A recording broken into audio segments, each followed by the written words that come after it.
Wake me up before you go. Back in time with us. It's day 3 of the Fixed Ops Roundtable Back to the 80s event. Walking on Sunshine is our host, Delaine. Good morning and welcome back to the 80s with the Fixed Ops Roundtable. I'm your co-host, Delaine, here to invite you to join our breakfast club. Don't you forget about us because we're staying alive for day 3 of our 20th event. Be kind and please rewind with us at the Fixed Ops Roundtable Back to the 80s event.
Don't forget to make use of the chat feature on the right side of your screen. Just make sure to select everyone and not just host and panelist.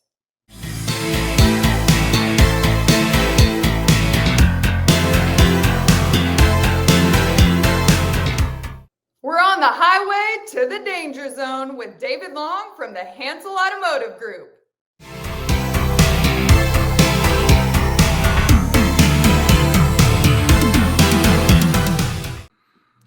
Good morning and welcome back to the Fixed Ops Roundtable. There is nobody better to start our day with, and many of us start our day with him during the week with David Long. He's the Executive General Manager at the Hansel Automotive Group in Santa Rosa, California. David, welcome back to the Fixed Ops Roundtable. Thanks, Ted. I'm really glad to be here. It's so weird to have like a camera. I'm just used to being on Clubhouse or one of those other forums where I can't, where I don't see myself or you. So I'm really glad to be here. I'm really glad to have you, and congratulations. We've been following your all things used cars for quite a while. You've got a lot of episodes in, and now you just started something new on Clubhouse, all things Fixed Ops. Tell us about that, if you don't mind. So all things used cars, get this. It started 100 weeks ago, and we've not missed a week. We've had 2 lives. And there's 2,200 people. Wow. This last Friday morning, there were over 400 people live in the room, learning, sharing ideas. Well, we took that whole idea over to the Fixed Ops side. Mm-hmm. And that started 3 weeks ago. Mm-hmm. And I'm certain the first one we had, that had 200 people join and contribute and ask questions and give feedback. It was so powerful. I'm so encouraged. And the reason we did it was so that we could all learn from each other, kind of like what you do. If I can, David, how long do they last? And I know they're early in the morning, depending on what time zone you're in, right? Earlier for some than others. But what's the overview on that, if you don't mind? So I start on time and I end on time, and it's 6 a.m. my time, which is Pacific Standard Time. I'm out here in California. You can listen, or if you can't make it, I have a lot of people send me messages saying they listened to the replay and they got a lot out of it. And I oftentimes go back and I'll hear, Dale Pollock was one of my speakers this Friday.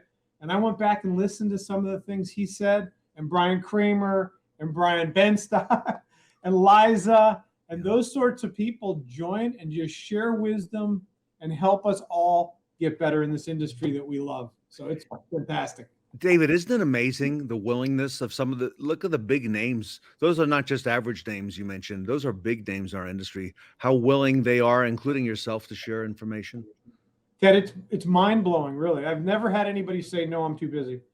And I don't ask the person that's not busy. I ask the people that are the most busy with the biggest businesses doing the most good work. And they always say yes.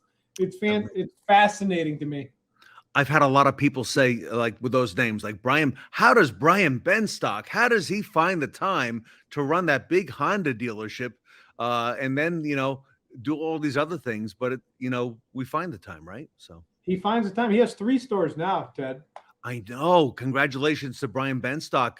And it's not a new Honda point, but it's new to Brian. So he's it's all his now. So he's going to get a chance to. It's going to do big things. And to your point, like I'm not going to bother him any less because he's 3 times as busy. I'm probably going to bother him 3 times more. And he's going to always say yes. He's never said no. All right. So these amazing topics, used cars and fixed ops, they share a lot of things in common. And one of the topics that you like to talk about, I've heard you do this before, is culture at the dealership, and they share that bond of culture. So David, talk to us a little bit about today to kind of kick things off at the Fixed Ops Roundtable back at the 80s. And by the way, you and I, back at the 80s, we were in our heyday in the car business. Right? Oh gosh, I should have thrown up a picture of me in the 80s. I had really long hair. Can you send it to me? I want to see that. I don't know. I'm afraid you're going to post it.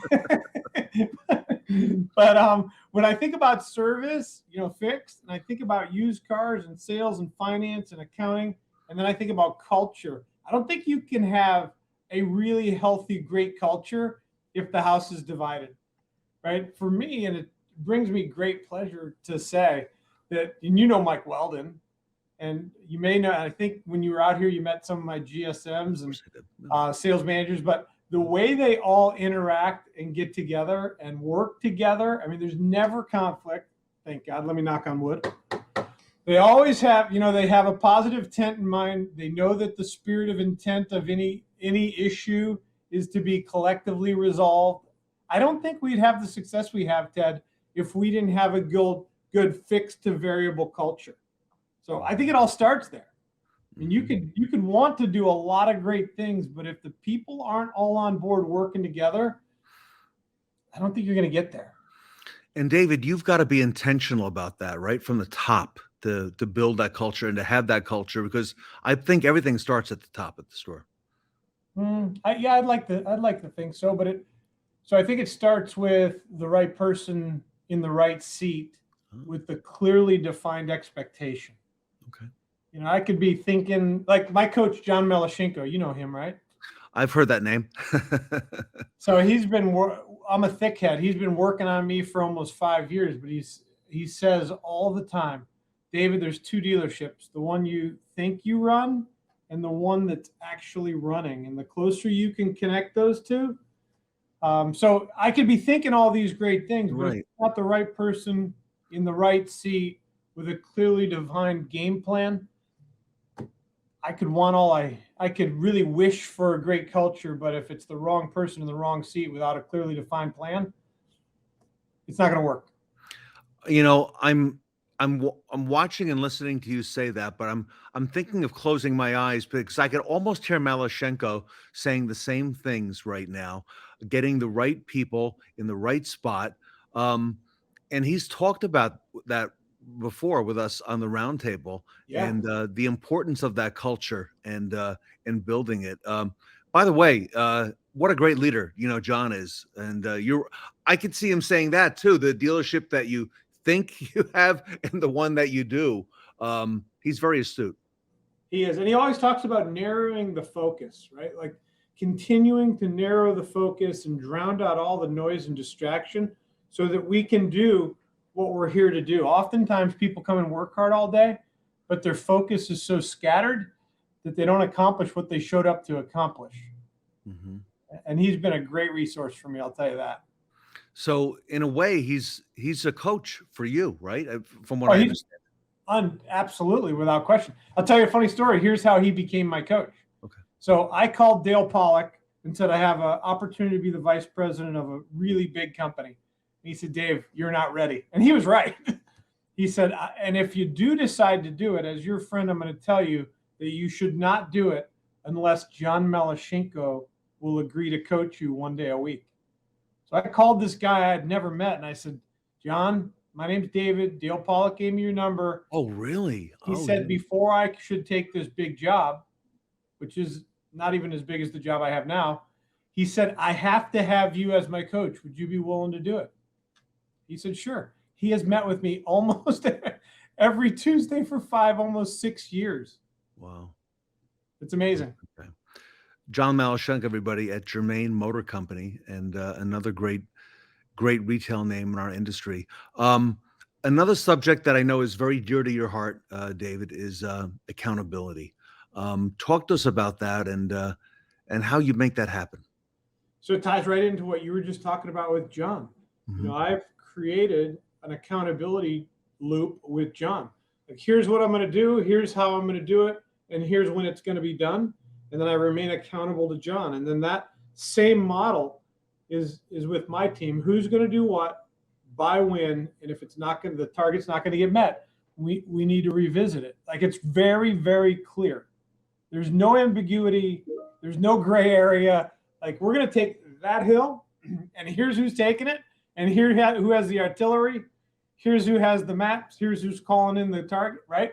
And then everybody knows what they're doing, and we execute. There's a lot of people in our industry who don't have that plan. You know that.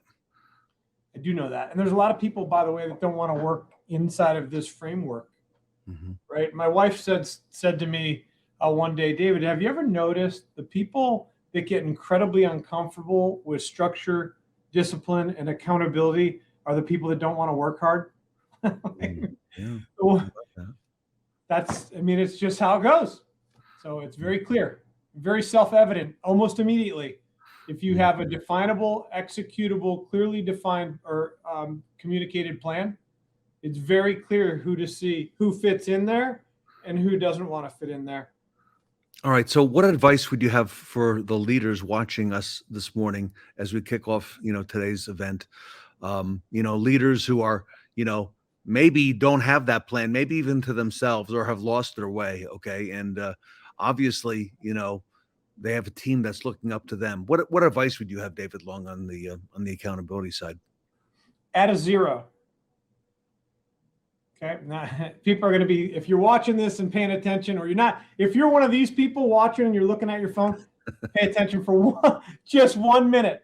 It's the add a 0 philosophy that I got from my organizational leadership coach, which is named Chris Hunsaker.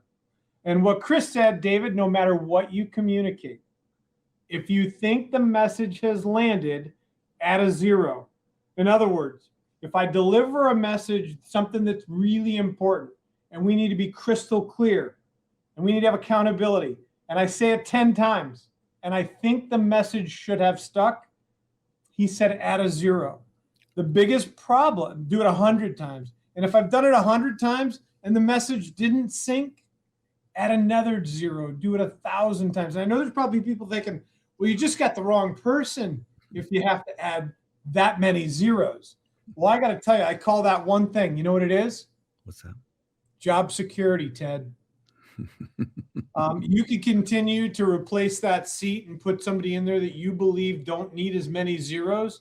But at the end of the day, if we continue to stay consistent, continue to narrow our focus, and continue to remind people, like, let me ask you this one question.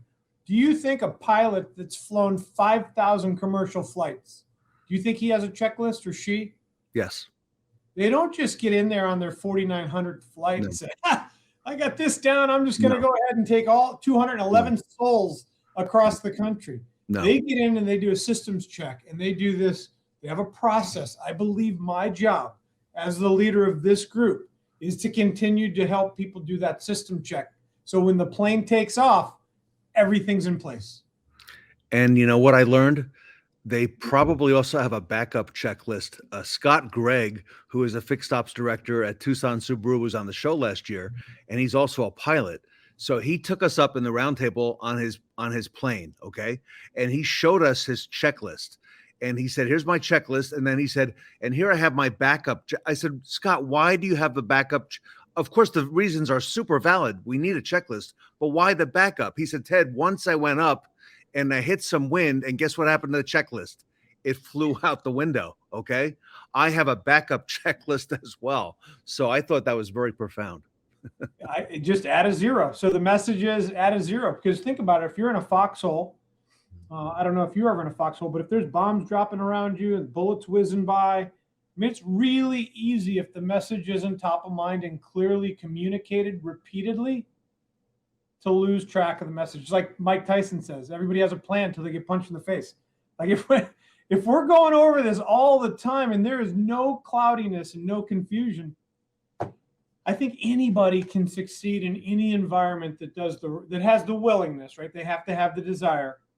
But we, as the leaders and the people that build the culture, we have to continue to move it in the direction in which we know it's going to take to succeed. We're talking this morning to David Long. He's one of the great retail leaders in our industry. He's the executive general manager at the Hansel Automotive Group in Northern California. David, I've heard you talk about ROT, and I learned that was return on time. Share with us what that means. So for me, especially at my age, Ted, I don't know if you can identify, but right now I have 15,679 days left till my 100th birthday. You're probably like, what is he talking about? But I've got a lot less time to my 100th birthday than I have from my first birthday. So time is so incredibly important. But as it relates to ROT, if I have 100 people clocked in, what is the return? And think about this, on 800 hours. 100 people times 8 hours is 800 man hours. On the sales side, I can tell you within a phone call, how many outbound. So I have 10 salespeople. Let's just say this. Sure. I can do it on the service side too. 10 salespeople work for 8 hours. There's 80 hours of effort. I should be able to divide those 80 hours by the 10 people and have a return on that time that builds future success. Like at the end of most days, most people are like, well, I work my face off, right? I'm tired. I'm exhausted. Okay, but what do you have in those 80 hours worth of work to show for the 80 hours of payroll? And so everything in my world is boiled down to return on time. How much time did it take a salesperson to sell a car? How many average repair or tech recs are there per hour, per day, per person? How many technician recommendations are we converting in same-day sales by hour, by person, by store? Right? These are the things that my crazy mind thinks of all the time, and that's what ROT stands for. Same-day sales. Did Tully get that from you? No, Tully got that from me. I'm going to send you a video of Tully and I yucking it up back when we worked together at DGTG. And everything Tully knows, I hope he's watching this, he got from me. I love Tully. Tully's the greatest. And you know who else? Another name comes to mind. Randy Brinkman. I know, a good friend of yours as well. Randy's helping, and Mike Weldon's helping with Friday mornings, all things fixed operations on Clubhouse. 200 people in that first episode, all sharing ideas. Randy he's a really bright man for sure. Everybody, you can find David Long on social media easily on LinkedIn. He's on Facebook, and he's on Clubhouse. Okay, he's on 2 mornings a week. David, give us again all things used cars and all things fixed ops. When are they on again? Monday morning, 6 a.m. Pacific Standard Time is all things fixed operations, and then Friday mornings is all things used cars. And I would love to have anybody that would like to attend join.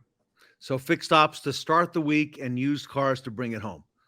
Correct. Especially before the big weekend, right? So, and you know what? You can join. It costs nothing. You don't have to buy an airplane ticket. Yeah. You don't have to get a seat. You just download an app and you're in for free, and you get to ask questions and participate and do whatever it is that you need done. David, it's great to see you, and thank you for kicking off our event today. Ted, it's great to see you. Do me a favor, if you see Liza in person, give her a hug for me. She's one of my heroes in the industry. She is a hero. She's a hero to many, right? And I tell you what, the sky's the limit, right, for Liza. So, congratulations to her. For sure. And Ted, congratulations to you. You're doing great stuff. No, and you too, my friend. So thank you. Been a long time, but so we're very humbled and honored to have David Long with us here today at the Fixed Ops Roundtable. Hansel Automotive Group. He's on Clubhouse. He's got a lot going on. You'll see him all over social media, and he's leading a great group at Hansel. So, David Long, on behalf of the Fixed Ops Roundtable, thank you for all you do for our industry. Thank you, Ted. Appreciate you and your team.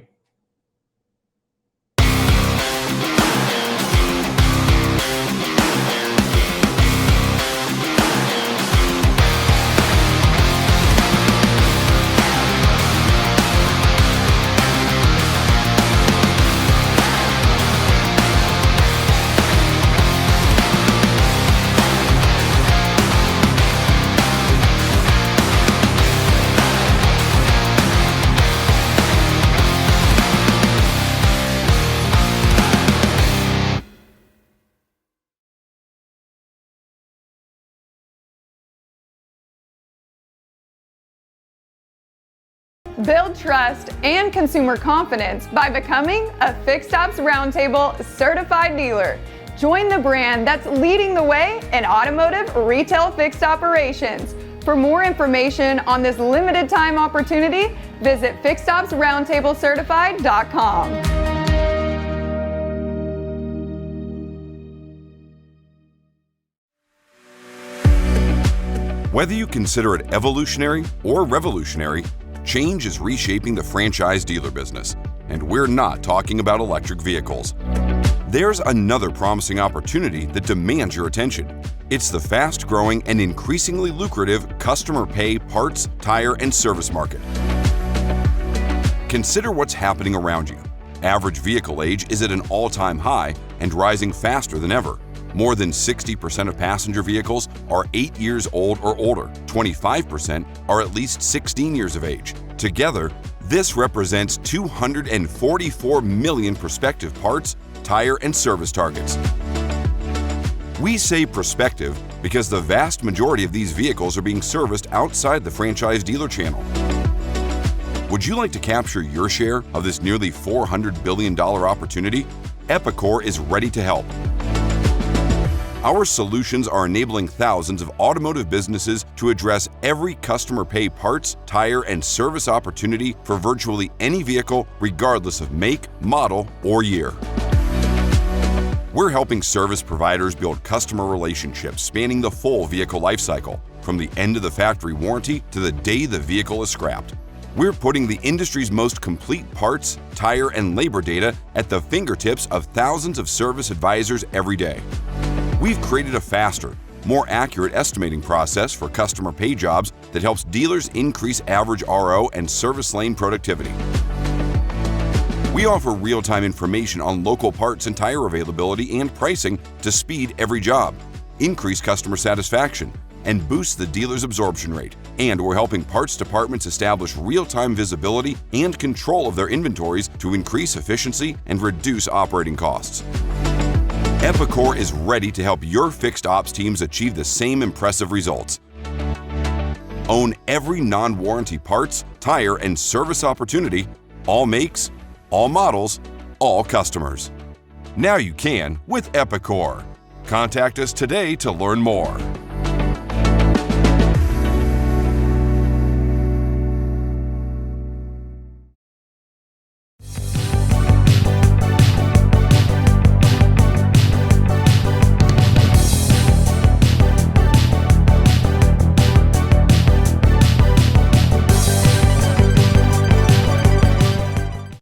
For this next segment, join me as I'm interviewed by the voice behind the Fixed Ops Roundtable, Michael Cirillo.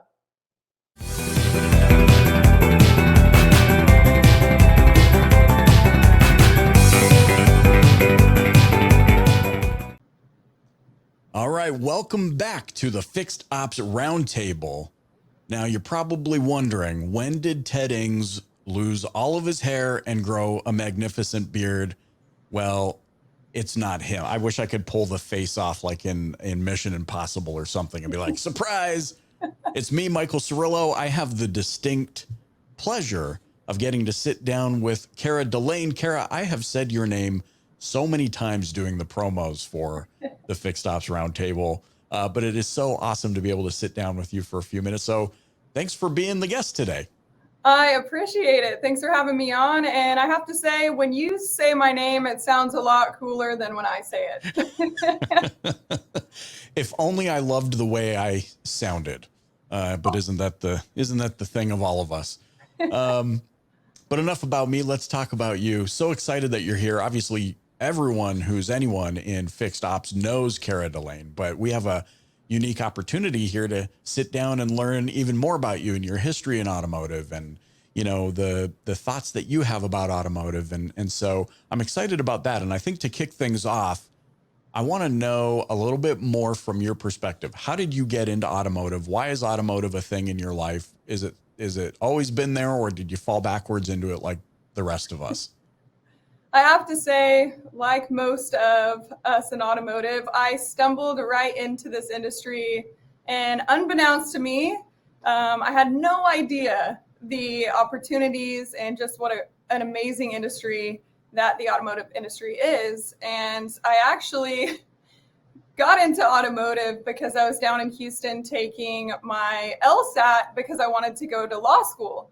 Oh, wow. So after I graduated from Texas Tech, I raced down here, had been studying for the LSAT, called up a family friend of my mom's and asked her to meet me for lunch after I took my LSAT because I knew it was going to be rough and I was kind of in a difficult place in my life.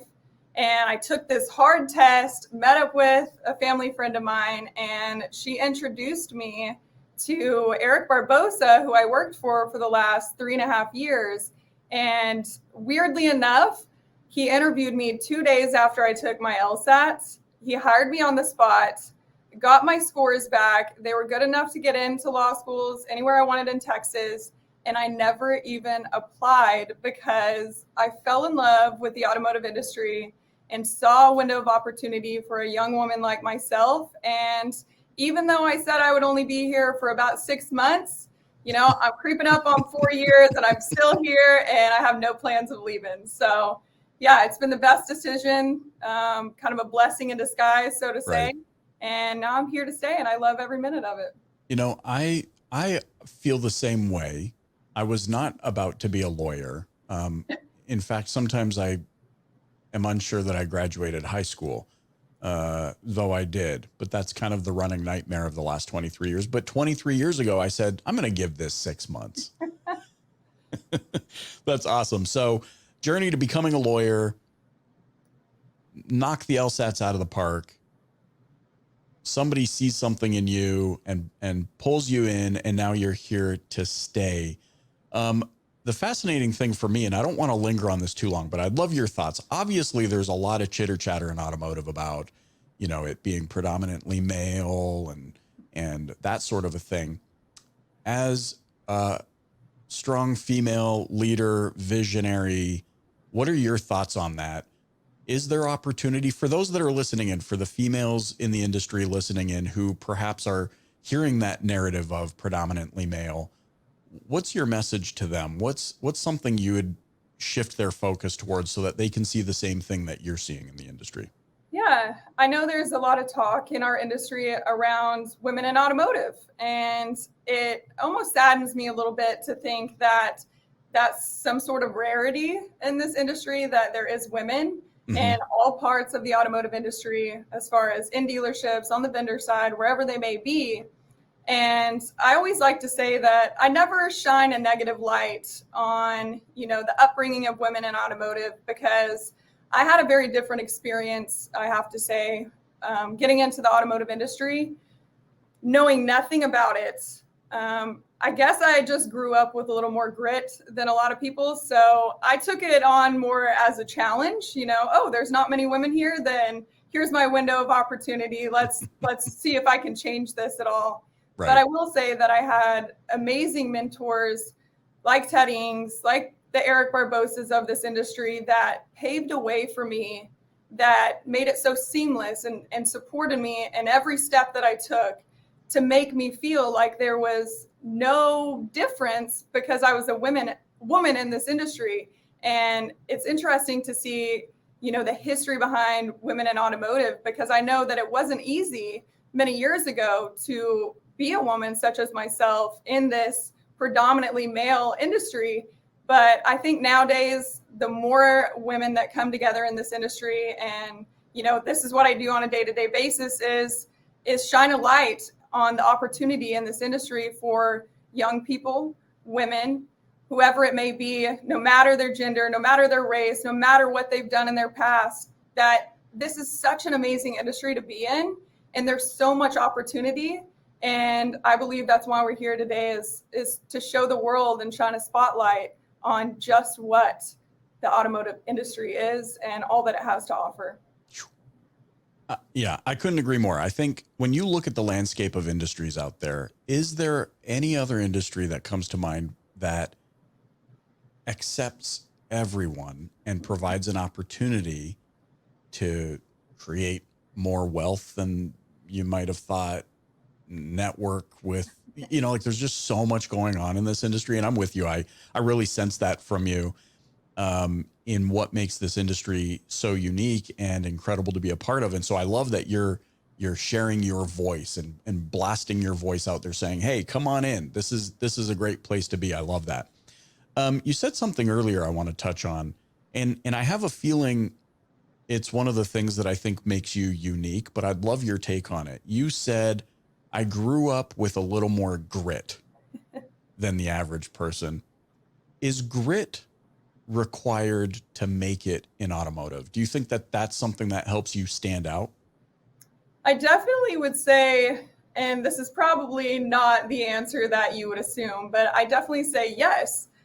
This is a very fast-paced industry. It's very competitive. There's so many different avenues with it. And I think a little bit of grit in any industry is a good thing. And, long hours, hard work, you have to have that constant passion and consistency in this industry to excel. And being so young and being a female in this industry, I want to have just as much grit as, the GSM sitting on the desk or the operating partner or, the service advisor, technician in the back. I don't see a difference there. So I think everybody that I've come across in automotive, and I've worked with people all across the world, and we all have that same drive, that little bit of grit to us that, we let stuff roll off our back and we keep pushing forward. And I think that's what makes this industry so addicting. Right. Yeah, we've certainly seen that over the last several years, where that grit has made us more resilient, I think, than we were perhaps giving ourselves credit for, right? Like we reacted to the last 3 years in particular, like juggernauts. Like I don't see any other industry reacting quite the way that we did. Like we just blasted through it, which is so inspiring. And so I love hearing your take on it. I'm with you. I think grit is essential in order to thrive, right? It goes without saying, I can really get a sense of how automotive has been an impact in your life. I mean, you said 6 months, now you're a lifer.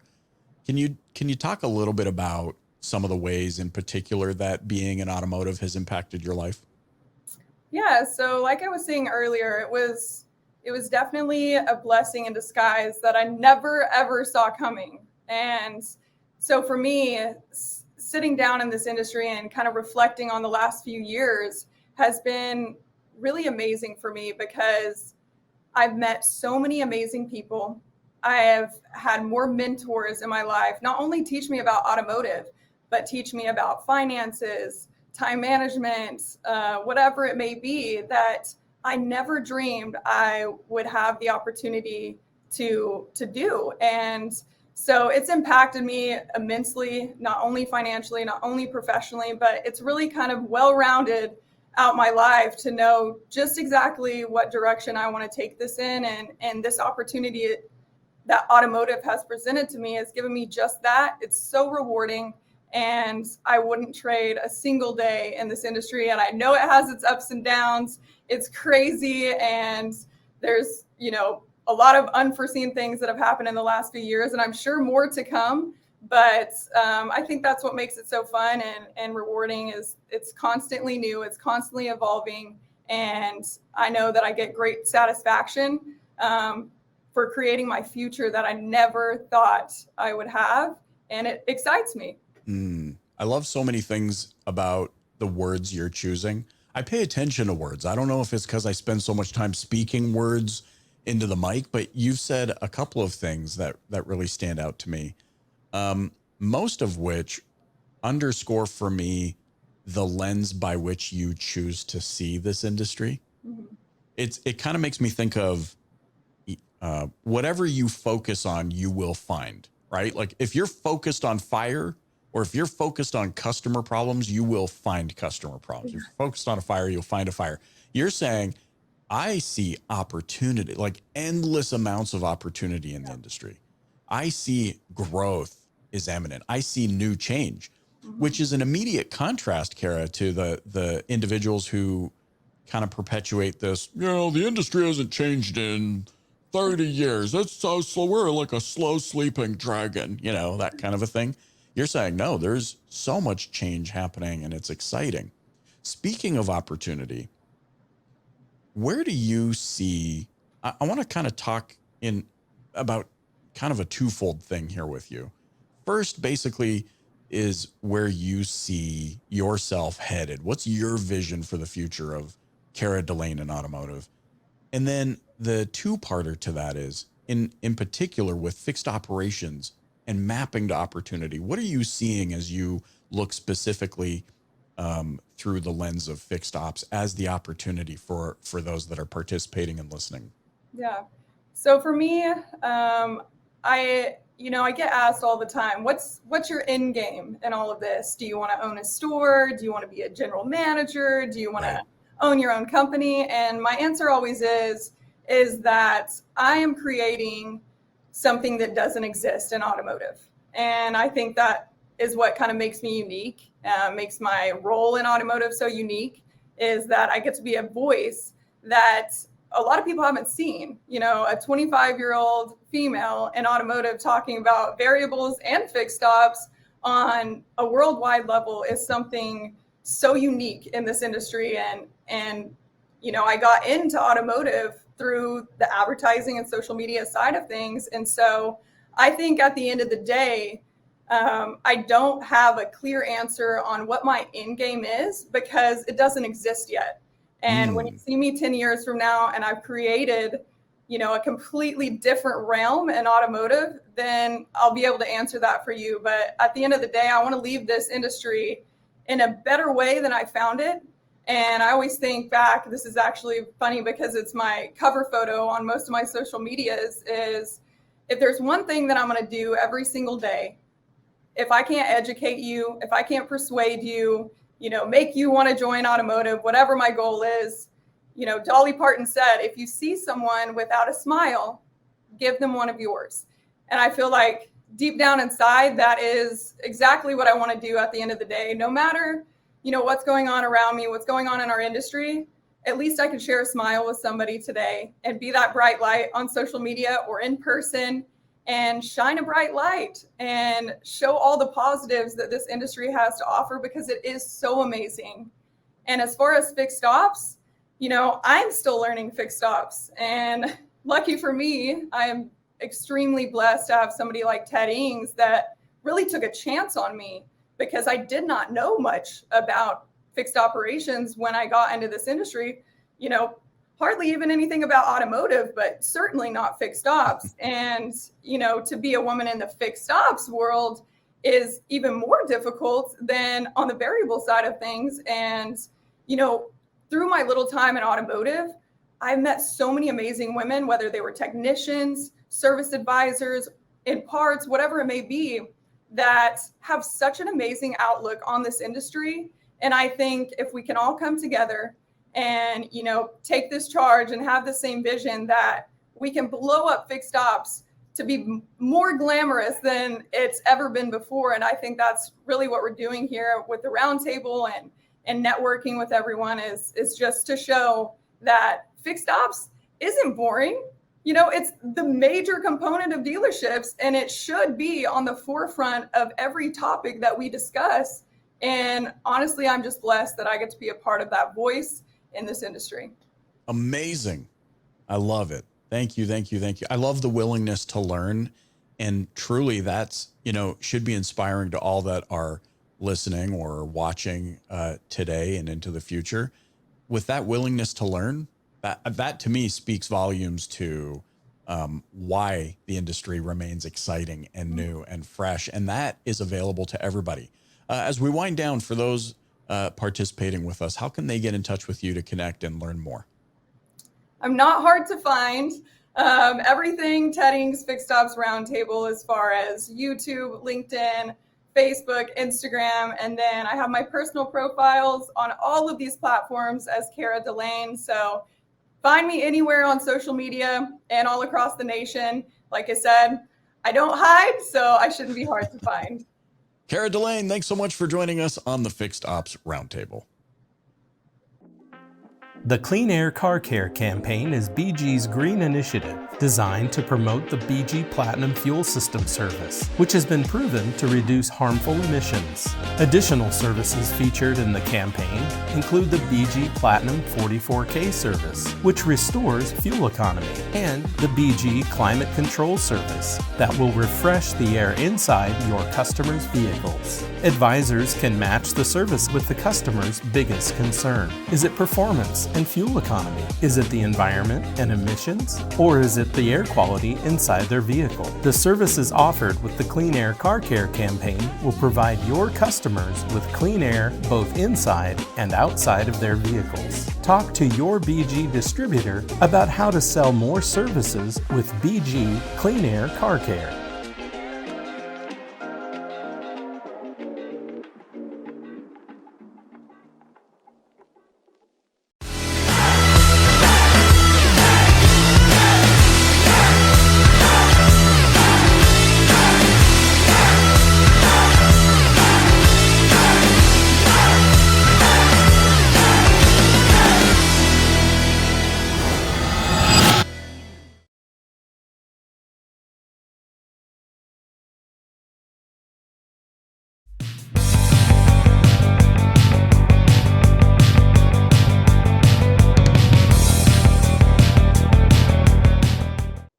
We may not be able to solve a Rubik's Cube, but our next speaker is all about automotive solutions. Please welcome John Fairchild from Fairchild Automotive.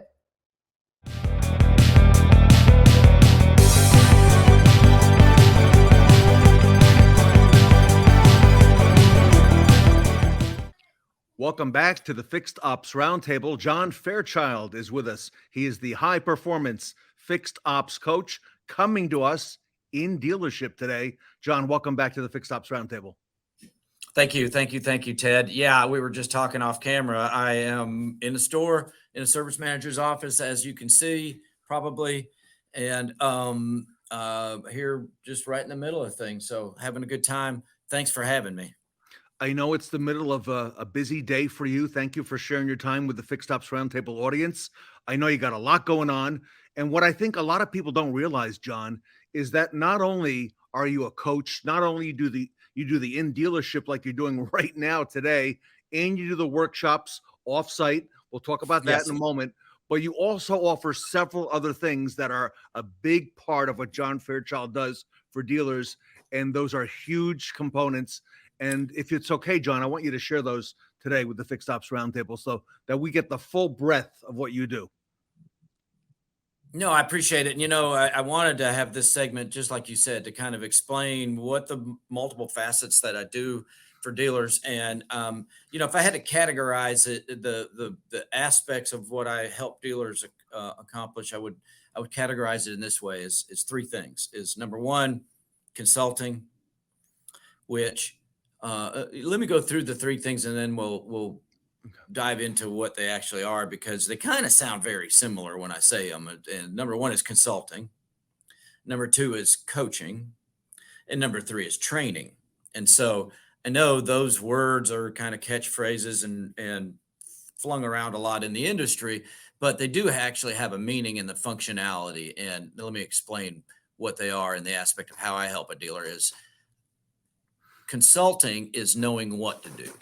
So it's analysis, it is process building, it's team building, it is it's taking a situation and both knowing what to do and knowing not what to do. That's consulting. Consulting is using my years of knowledge in the field, 43 years in so many different scenarios, to try to help dealers to pin down what they need to do and definitely what they don't need to do. That's consulting. Coaching, is another word that's kind of flung around a lot. But if you think about it, people need coaching at all levels. When I look at top athletes, when I look at CEOs, top performing business people, entrepreneurs, me and yourself included, probably, yes. we still have coaches. Okay. The Masters was recently, and I noticed that Tiger Woods was there, and guess what? He was out there practicing with his coach. He knows how to play golf, right? So what is the coach for? The coach is to help you to incrementally improve. So coaching is all about execution and accountability. And if I can go from a state from good to great through coaching, then obviously it's an endeavor well spent. But I will say this about coaching also, and sometimes it's misconstrued in the real world, is that oftentimes the people who are already at a peak level are the ones that will receive coaching the most, Ted. So that's what coaching is. Through my instruction, what I aim to do with the leaders of a dealership is to turn them into effective coaches. Wow. So that's coaching. The third thing that I mentioned is training. And training is a weird thing in the service industry. And you've probably uttered these words, having been in retail previously, as I have. And here's what they are. Nobody trained me. I'm sure you guys have heard that maybe even today in your dealership. But I will say this also is, once we learn something, we train ourselves through our habits. And unfortunately, in the last couple of years, I've seen this in full force, that we'll put people into areas where they normally weren't in there. They didn't get any proper training to begin with, probably. And they've trained themselves, habituated themselves to shortcut the process, if there even was a process established. So, and John, there's probably a lot of pent-up demand for what you're talking about right now, especially with what happened in the last couple of years, because now a lot of the fundamentals need to be taught to people refundamentaled. Yeah, right. Exactly. It's it's a very fair point. And the unfortunate part about the scenario that we've been through the last couple of years is like I was talking about, habituation. Is a lot of times people get into a position where they habituate themselves to shortcutting a process. Sometimes you can snap them out of that. So, you can either be in a groove or you can be in a rut, right? And sometimes people get in a rut and they keep doing the same thing over and over. And sometimes they can snap out of it and sometimes they can't. But without a firm training and coaching plan, it is probably not going to happen. And like to your point earlier, that's why the best in the world have a coach, because all of us, ourselves included, most likely, we can go through those stages from being, at our peak performance to in a rut in no time. So we need to have an outside help to help identify that and keep us on course to where we need to be. Yeah. And in this business, I'd shout it from a mountaintop. Most times I get a microphone to speak it. So I'm going to do it again. It's all about execution. If we're not executing the plan, then we can't expect to get the results that we want. So any way that we can firm up our accountability with our leadership and enhance execution, it's going to make everything so much smoother. But you were mentioning, Ted, that I've got several facets that I help dealers with, and overall like I explained, there's three main functionalities. And my aim as an entrepreneur, somebody that helps dealerships every day, is to really help them get better and to improve and maximize their current situation, maximize their profitability, maximize the way that they're treating customers, the way the customers will rave about their experience. And so there are really four facets of what I do, Ted. Can I bring that up? Because you sent me would some you stuff. please? We've got a visual here for you guys that I want to show you. I've got like a capabilities deck I wanted to go through. And This by is the the way, front this page. this is Yeah. John's company, Fairchild Automotive Solutions, best in the industry. John Fairchild trains some of the best dealers and dealer groups here at the Fixed Ops Roundtable. The testimonials go on and on. So he's not here by accident, everybody. So John is very well Oh, yeah. recommended by the Roundtable. So No, I appreciate that. Can we get to that page? The second page on this, Ted, is just a little bit about myself, and I appreciate that segue. Is I've been a dealer person since I was 15 years old. That's been 43 years this year, Ted, and Wow. I've had every position in fixed ops except for master tech. I was a tech for a short time, and I found out that it really wasn't my cup of tea. But I've held every position in fixed ops. My passion is to help dealers to improve down to the individual. I'm very excited today. As an example, I'm in a store that I've been working with this group about 12 years. And the lady here that is the minority owner of the store started out as a student of mine that recently got transferred to parts into being the service manager and didn't know what to do. And I've been working with this group, like I said, about 12 years. And now she's the dealer principal. Wow. So I really, really, really, really feel good about, and I've named several scenarios like that. But the fascinating thing about the car business is there is a career path if you are willing to go through it. And I'm a prime example of that. Can we get to the next slide there, Ted?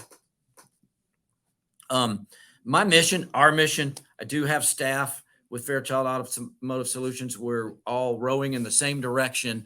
Our goal is to help dealerships achieve completely satisfied customers and their profitability goals through training, coaching, and consultant. And we work very closely with our clients to ensure they receive their business goals and then some. Like Ted was mentioning, I do have so many testimonies of people that have got tremendous ROI. And really, that's why I do what I do. Is I love to help people improve their game. You know, what's the next slide look like, Ted? I met you 4 or 5 years ago, John, first time, but I didn't know that you were working with Sean Kingery and his team at the time, and you were very much immersed with him. And now the work you do for not just for I've done for Sean, but for Tully Williams over at the Nilo Company, and I know how Ed Roberts sends his folks to see you. So it's it's a great relationship. Yeah. And, like I said, I've had 43 years experience, and I'm here to make a difference. I'm not just here to collect money or whatever. I really feel good about my customers succeeding. And if you'll flip that next one, let's take a look at what the services actually are. And obviously I do on-site training, Ted. Yes. And you do some of that too. I know it's kind of rare you get in the field, but on-site training is a mainstay of mine. It's in-person, complete retail service and sales training programs. I do specialize in service, but I'm also very, very adept at parts. I was a parts manager for 15 years. My goal on-site training really is the client's goal. So it's completely needs-based. I do offer a free assessment that is remote in nature that I will dial into the client's machine, whatever DMS they've got. I'm a DMS expert. Pull out the data that I need and do an analysis that will show me a very good snapshot of what their pricing strategies look like. I will also do a mystery shop on the phone, Ted, and I conduct key interviews with leaders in the dealership and key people that I can get a very good insight of what they're doing. Also a questionnaire that just gives me an aspect of their business. So for on-site training, very effective. and I does offer a free assessment to see if your dealership is ready or a prime candidate for that. Ted, I will say this is that when I'm looking for a candidate or a client for on-site training, I'm not really looking. I get referrals. Yeah. And when I get referrals, it's from the word of mouth from another client that I've had in a lot of cases for years. And so that's how I populate my calendar. So if anybody out there listening to this is interested in on-site training, reach out to me if you would. That way I know you're interested. All I want to be involved in is dealers that are committed and ready to change. I want to be out of the convincing business that people need change. So I don't solicit these services, Ted. I've really John, who does the training? Referral for the John, who goes in and does the training from Fairchild? You do it yourself. I actually do. I do it You're myself. You're not sending somebody else in. There's no B team, C team. It's you, the A team. It is me, the A team. And what I hope to accomplish when I'm there is to get everybody executing to their fullest degree. I personally can come into a scenario and I can look and see what's going on. And like I said, figure out what the best things to do to make the tweaks we need. On-site training is a good solution for a lot of dealerships. But like I said, if you are interested in that, reach out to me. I'll do a completely free analysis for you and see where that takes us. Let's flip over to the other side of the screen on this one. Then we'll double back on the other two, Ted, and talk about interactive workshops, because it really kind of lends to the on-site aspect, if you will. And I do interactive workshops, and I know you've been involved in those, Ted. What do you feel like interactive workshops are good for? I think you need to get the attention of the staff, and you need to have the management present as well. And the way to do that is without distraction, John. As you know, there's too many distractions in the dealership. So you go off site, and you go off site for a period of time, could be a number of days. I know that you do that as well. And you get the full buy-in, all right? Because once you've got the buy-in, now we can take the next step, okay? Sometimes the next step is that in-dealership on-site training. But the interactive workshop, we used to call it back in the day, John, formal training, right? The formal training, the role-playing, no distractions, away from the drive, to create those scenarios that will help them when they get back into the real world.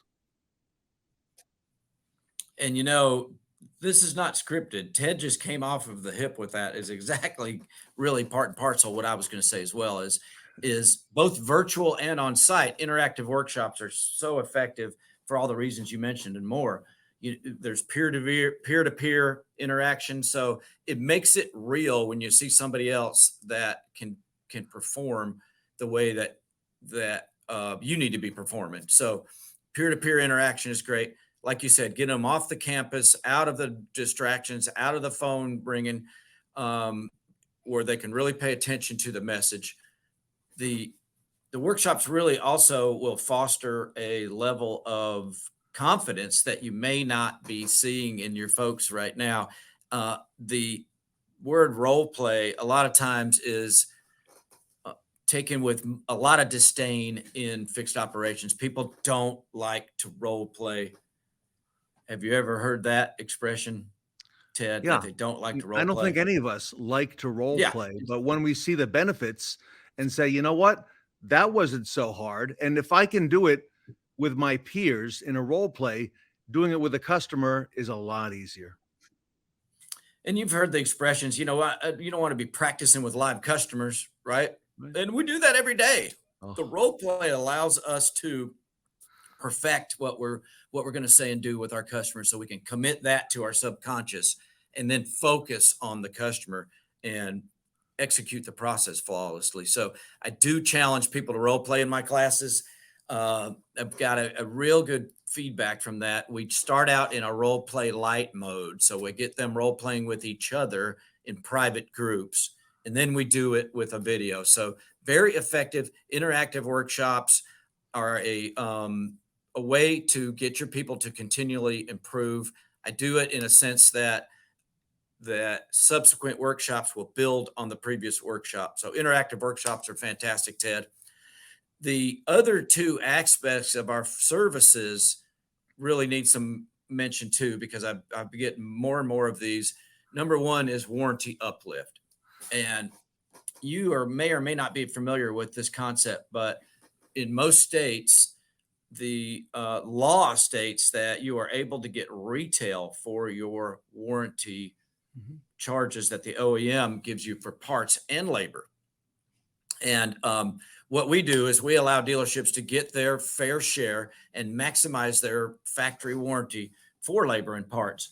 This is another thing that I do at a very, very fair rate. I don't charge anything until I get the dealer their deserved uptick, and I do a free assessment. I've also got services that surround a monthly analysis to see if we're getting our fair share in retail. If we're getting a warranty uplift that mirrors our customer pay and we can't get it to where we need it to be, that means our customer pay is suffering also. So our services will expose what needs to happen to bridge those gaps. Warranty uplift, please reach out to me. I will do a free assessment, let you know where you stand, help you all along the way, do all the heavy lifting for you. There will be one flat fee at the end.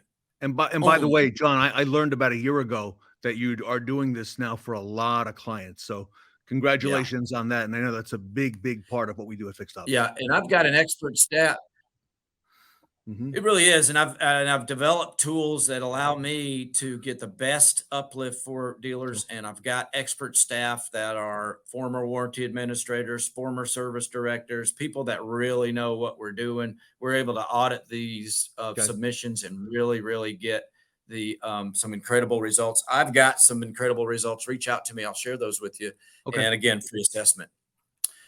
Ted, the final thing that we do, I've got a specific way that I train service advisors, especially, to present to customers in a prioritized way.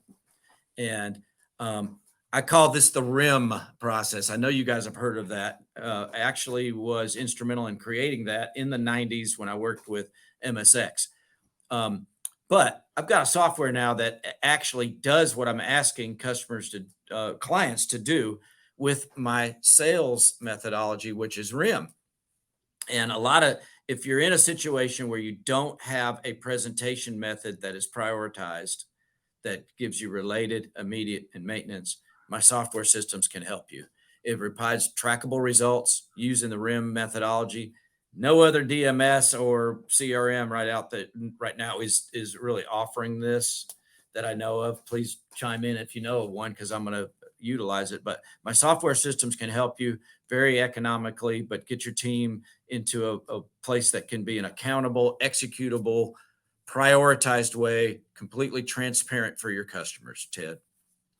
John, really, just to kind of wrap up things, those are the four aspects that I really interact with dealers on a daily basis. So everybody, if you're looking for somebody to help you with consulting, training, and coaching, both in dealership, on site, on location, and have the ability to take them away from the dealership environment and do the interactive workshops off-site. And John customizes this, everybody, for you, depending on your own unique capabilities, dealership, rooftops, and he helps you make sure that you're getting everything you're entitled to on labor and parts dollars, which, by the way, there's been a lot of inflation in the last year. John Fairchild is your person and helps you with your software systems as well. John does it all. So this is all under one roof at Fairchild Automotive Solutions. John is the lead trainer. He does the training himself with your staff. Great testimonials, John, here at the Roundtable from what you do. That's why they call you the high performance fixed ops coach. If our audience, John, I know most of your businesses referrals, as I've learned, I see here people come, and by the way, everybody, people come to me. I'm a trainer in this industry for fixed ops. And what do? I refer people to John Fairchild a lot because he knows what he's got. He knows what he's doing, and he'll do the right thing. So, John, if they want to reach out to me, they certainly can. But if they want to reach out directly to you, I see some stuff scrolling at the bottom of the screen. Yeah, please reach out to me. I mean, and even if it's just for a question, a comment, or whatever, I really am here to serve. And I mean that. And so if you need anything at all, hit me up. There's my phone number right down there. A good way to get me is to text me, and I will respond to you as soon as I can. Like I said, I'm usually on site or I'm covered up with somebody. But if you text me, of course, email, try to call me, but I will respond ASAP and help you any way I can. I refer my colleagues, friends, and family to John Fairchild. So I think a lot Thank of you, them, Ted. and I know you'll be very, very pleased with the results. So, John, I know you're busy. I know you're in store, and I don't want to take you away from that. So, thank you on behalf of the Fixed Ops Roundtable for sharing and showing all this to us today. Thank you, Ted. Thank you for everything you do for the industry, and we appreciate you so much and giving us a venue. Thank you so much. All right, John, I'll see you in the field. I know that. John Fairchild, everybody, here today with us at the Fixed Ops Roundtable. Change. It's the only constant, especially in the automotive industry, which is always evolving. Facing these challenges head-on, Dealer Vantage has built a solution to increase profitability, retain more customers, and drive more business to your service department. Garage Share, a revolutionary platform that provides unique customer insights to dealerships. Garage Share delivers comprehensive information on all vehicles in your customer's garage, not just the ones you sold them. We live in a wild time for automotive retail. Inventory supply, staffing, customer expectations. Everything is changing. But if there's one constant across all of these changes, it's that everything's getting more connected. Because that's what your customers demand. From sale to service, your customers expect you to personalize your approach for them. And with Garage Share, we provide the consumer insights to meet the customer in their household. What Garage Share gives you the ability to do is segment all of the vehicles that are already within your customer base. Don't just service the vehicle you sold them. Be their servicing center for every vehicle they own. By understanding every vehicle at your customer's address, you can proactively engage off-warranty vehicles to drive more customer pay work. The customers you keep are always your most profitable ones. And by being their go-to source for all sales and servicing, those customers aren't going to go anywhere. Everyone is struggling to build used inventory. What if you could target fully owned used cars that are top sellers in your market? The best part? It's easy. Everything's just a few clicks away. Consumer expectations are constantly evolving, and our team at Dealer Vantage is right there with you, giving you the tools to help you adapt, innovate, and connect with new opportunities.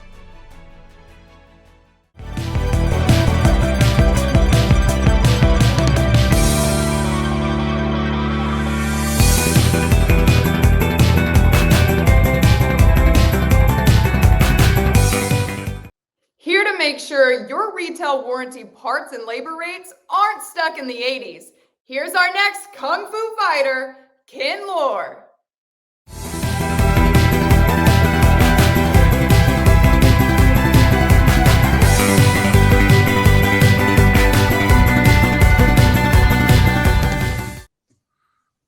Welcome back to the 80s at the Fixed Ops Roundtable. Ken Lohr is with us. He's the Director of Retail Warranty Reimbursement at Belavia Blatt PC, dealerlaw.com, the recognized authority on retail warranty reimbursement. Ken, welcome back to the Fixed Ops Roundtable. Thanks, Ted. It's great to be here again, and thanks for having me and Len and the firm on your show. We're always happy to participate. And by the way, back to the 80s, I don't have my leisure suit on, but I do have my platform shoes on, but you can't see those. So just want to let you know that. All right. Well, maybe we can get a photo of those and we'll post it on social media. But I tell you what, Ken, so much happening in your area of expertise. You are the subject matter expert on retail warranty reimbursement. A lot in the news. Len was on the show a little bit earlier, and he talked to us about a lot of the developments. And I'd like you to bring our audience up to speed because there are so many things happening in this area that really affect the dealer and fixed operations, perhaps more than ever, Ken. Yeah, for sure. And, you know, as all the dealers know, and specifically the ones that are listening today that are on your show, that are listening to your show, they know that the variable side of the business, the grosses are starting to go down. So we're back to the basics in our business. We're back to looking really hard at absorption, at service absorption. So that is what really saves the dealer when we have a down movement on the variable side, for sure. So it's really time to start concentrating on the fixed ops side of the business, looking at your absorption. And of course, one of the ways to do that, the easiest way, is to raise your rates, both on the retail side and the warranty side. But there's caveats to that. And most of the folks that are involved in the Fixed Ops Roundtable, they know about retail warranty reimbursement. Everybody here knows what that is. However, there are lots of things that we haven't discussed, some of the nuances of what's happening now that we need to talk about. So it's getting more and more macro, I should say. And Ken, we at the Fixed Ops Roundtable, most of us, 99% of us, are not attorneys. We're not lawyers. In fact, I know that a lot of the folks who, claim to do some of the things that you do so well at dealerlaw.com, they're not attorneys either. Okay. And, you have an edge, okay, in that you understand the law and you're able to take this the next step on behalf of the dealer as their advocate. Yeah, you're exactly right. And it's becoming even more critical now that, you have to have a law firm handle these issues for you, because let me just give you an example. I don't know, some of you may have seen some of the latest warranty numbers from the OEMs and what their expenses are. So, for example, traditionally, the OEMs have paid roughly 1.5% of their sales for warranty expense. Oh, that's risen to 2.5% now. That's the latest report. Wow. Yeah. So, in fact, one of the manufacturers had a very large spike up to 6% because of recalls. So it's becoming more and more of an issue with the OEMs. They're looking harder at it. So there's some things that are driving that cost. One of them, let's be honest, it's going to be retail warranty reimbursement, because all 50 states have statutes now. And most of us have taken advantage of those statutes, and our warranty expenses increased exponentially. So, if you're at cost plus 40% and you apply for an increase for parts at cost plus 80%, their expenses doubled. So on the labor side, especially with our economy and the inflation we've seen in the last couple of years, our retail rates have risen dramatically. So the trajectory of those rates is increased. So, for example, it's not unusual, and you know this, Ted, you'll see a $150 rate go to $200 in 1 year. Mm-hmm. So this is affecting the manufacturers because dealers want that extra increase on the warranty side, and we're submitting for them. So where I'm heading with this is most of the statutes today contain reasonableness language within the statutes, meaning you're entitled to receive retail warranty reimbursement. However, the manufacturer can rebut that rate that you're requesting, not just based on whether you did the submission correctly and followed the statute, but based on reasonableness. So, for example, if all the other dealers in your market are at $120 an hour on the warranty side, you're asking for $150. There's a good possibility they're going to rebut that based on reasonableness. And we're seeing more and more of that from the manufacturers. So it's very important that you have a law firm do this, because we handle those rebuttals for our clients. We don't charge them to do that. So I was going to ask you, if a manufacturer rebuts it, okay, and you're handling the submission for them, typically, not always, but what could the next step be, for the dealer in order to be able to get that amount they're seeking? Well, we're prepared for that. So we understand that could happen. So we will rebut that rebuttal with data that shows our dealer deserves that. So we also rebut based on the law, our interpretation of the law. So it becomes very important that you have a lawyer on your side to do that. If you don't have an attorney, you cannot do that. You just can't do that. You can try and do that, right? You can write a rebuttal as a non-attorney, but it goes nowhere because you're not an attorney. Plus the fact that you don't have that legal expertise to do that rebuttal. So, and the OEM is, they have an army of attorneys they have an looking army on the other side. So you would be ill-equipped to go up against them. Absolutely.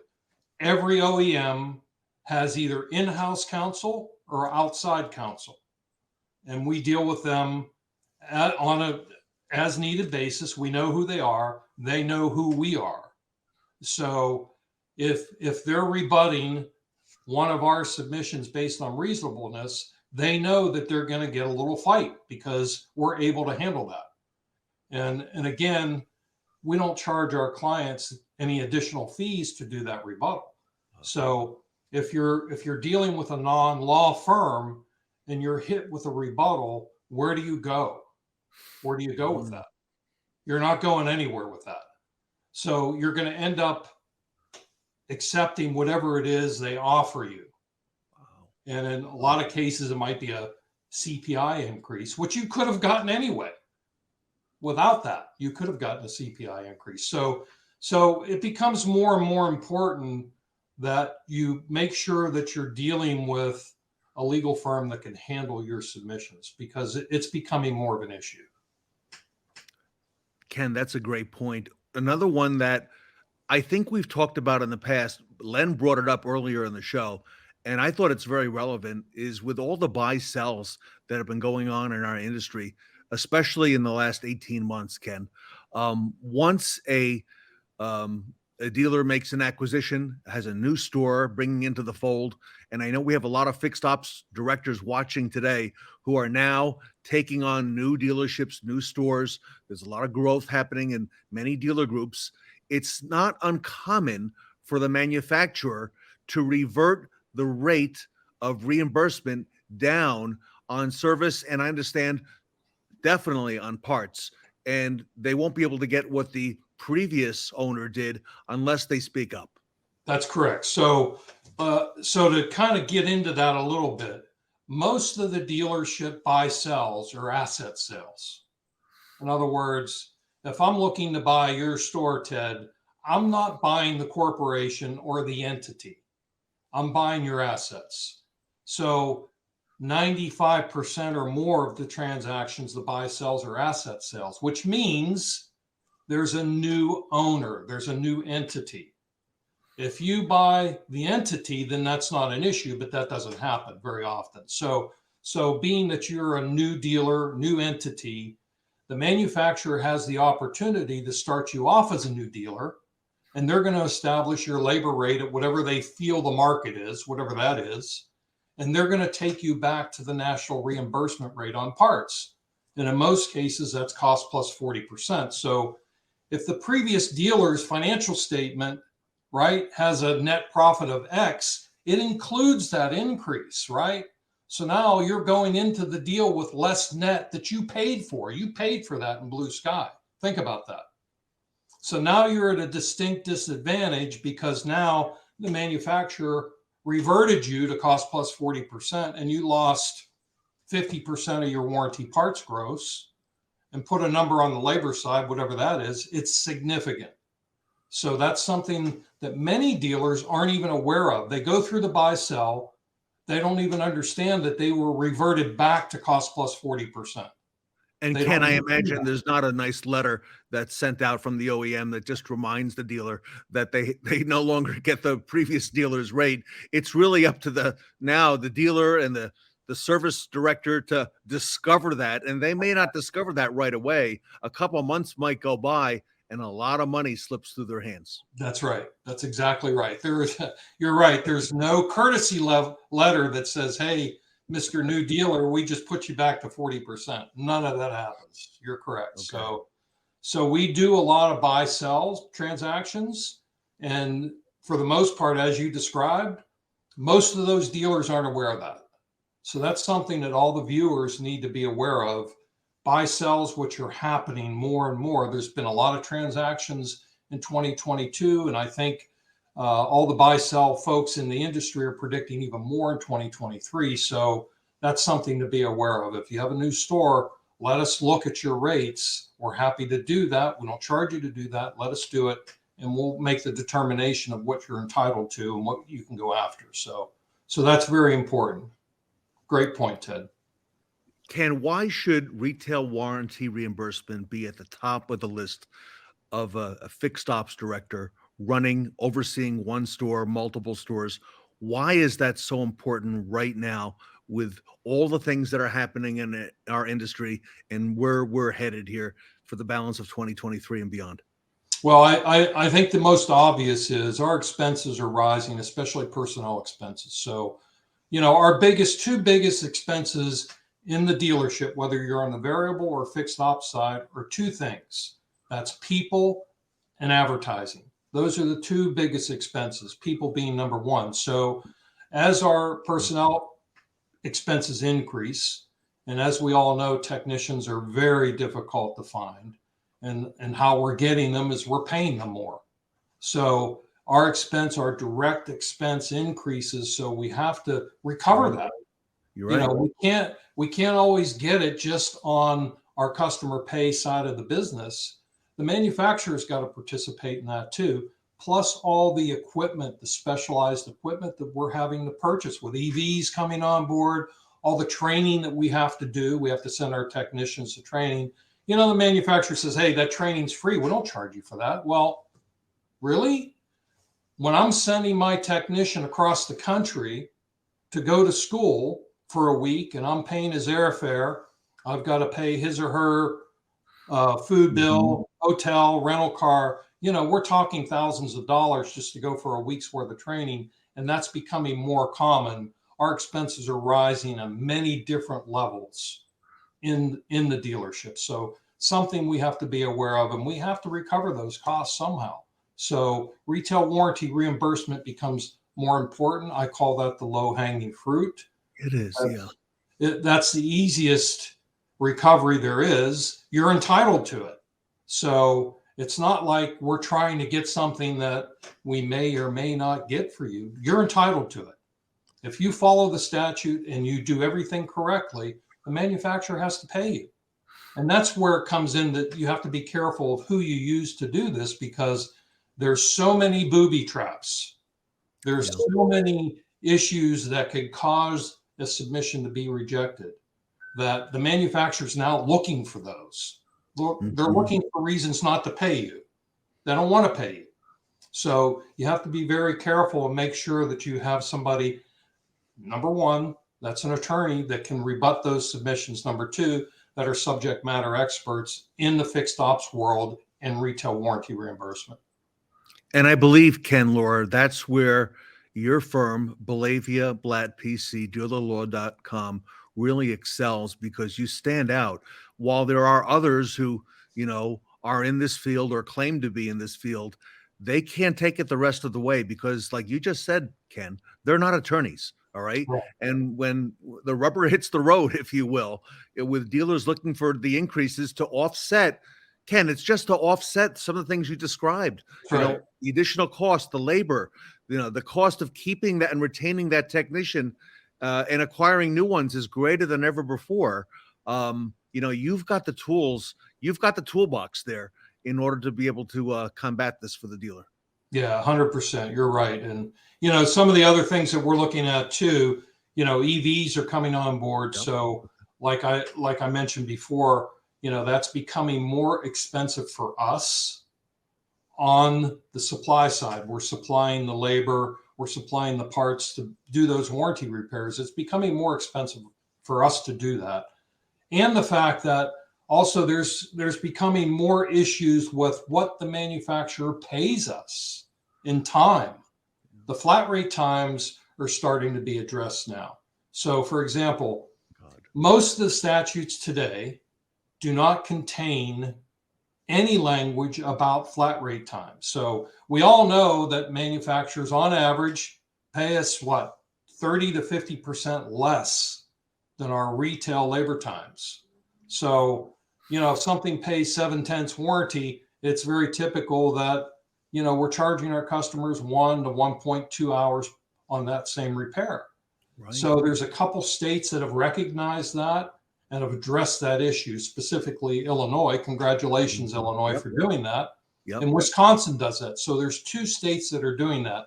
So we're seeing more and more of that. We're talking to dealer associations about that, and we're going to help craft that legislation for them. So lobbying is taking place at those levels, at the dealer associations with the legislature to try and get some of these things passed like Illinois has and Wisconsin has. So that's something that stay tuned. We're involved in that, and we're going to see more and more of that. So it's something that you deserve. You deserve it. It's not fair that you receive half the amount of time to do the same job you're charging your customers for. So it's not just about the rate. Ken, if a fixed ops director, service manager, parts manager, I've had a number of parts managers reach out to me because you're very effective in getting that reimbursement on the parts side, of course, as well. What do they need to do? What do they need to be looking at right now here, middle of the second quarter? It's May, middle of 2023. What do we need to be looking at from their perspective, in terms of, making sure that they've got their house in order and that they're best prepared, to go through the rest of the year with, multiple rooftops, or even if it's one rooftop? Well, the one thing I want to point out is always inspect what you expect from your people. So for example, if I'm a parts manager and I'm using a pricing matrix at the retail level, make sure that it's being used. Make sure that it's being applied the way you designed it to be applied. Because I've seen in many cases where dealers have matrices in place or labor grids in place, and service advisors are not applying that. No.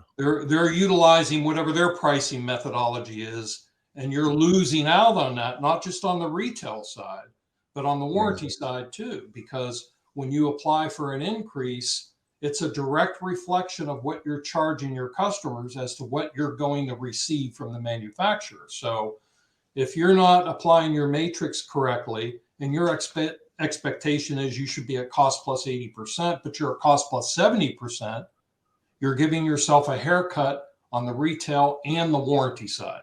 So something to be aware of. And I think that's one of the biggest things. Inspect what you expect.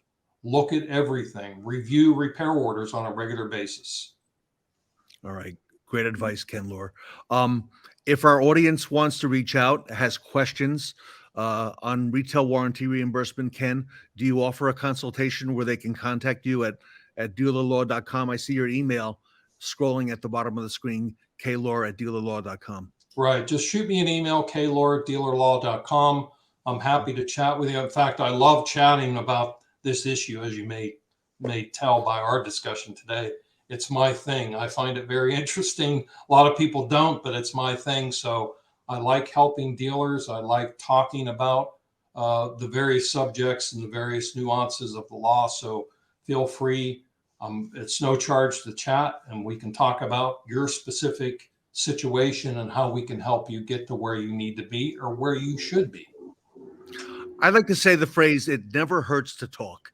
And That's you know right. what? You're familiar with the statute in all of these states. You're nationwide.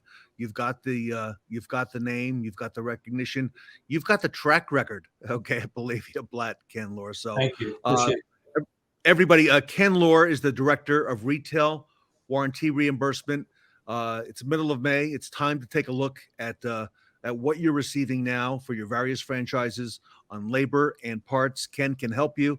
He'll consult with you, give you the advice you need, and tell you where you need to be. So, Ken, on behalf of the Fixed Ops Roundtable, we're really grateful to have you with us today. And I learned a lot on several different things that you brought up as well. Thank you, Ted. I really appreciate you having me, and it's always a pleasure being on. So till next time, feel free to drop me an email. Happy to chat with anybody. Ken Lohr, you can reach him at dealerlaw.com. Ken Lohr at dealerlaw.com. Belavia Blatt. Ken Lohr from Belavia Blatt here with us today at the Fixed Ops Roundtable. What if you could make a phone call and collect $100,000 to $150,000 a year by obtaining retail rates on both warranty parts and labor? Sound too good to be true? We do all of the work for your dealership. We are the pioneers in retail reimbursement and regarded as the industry leader amongst dealers, accountants, and state dealer associations nationwide. And we don't share in your new profits. You keep it all. Your service managers and parts managers are busy. They have a job to do. Leave it up to the experts. We offer a turnkey solution. Your manufacturer won't know you retained a law firm. Our firm has made thousands of submissions and has collected hundreds of millions of dollars for our clients in over 45 states. Because of our unmatched experience, our results yield the highest possible increases. We offer a low flat fee, never a contingency fee. Our fees are much lower than non-attorney consultants who take a percentage of your added profits. We are lawyers. This is legal work. Your state statute controls the outcome. The factories rely on their lawyers to respond. So let us level the playing field. Bottom line, thousands of dealers have selected Bellavia Blatt for their retail warranty submissions. With our low flat fee, expert reputation, and behind-the-scenes work model, we are your best choice. This event is a real thriller. Welcome back to the 80s with the Fixed Ops Roundtable. School is in session. Join me on the Northwood University International Auto Show panel.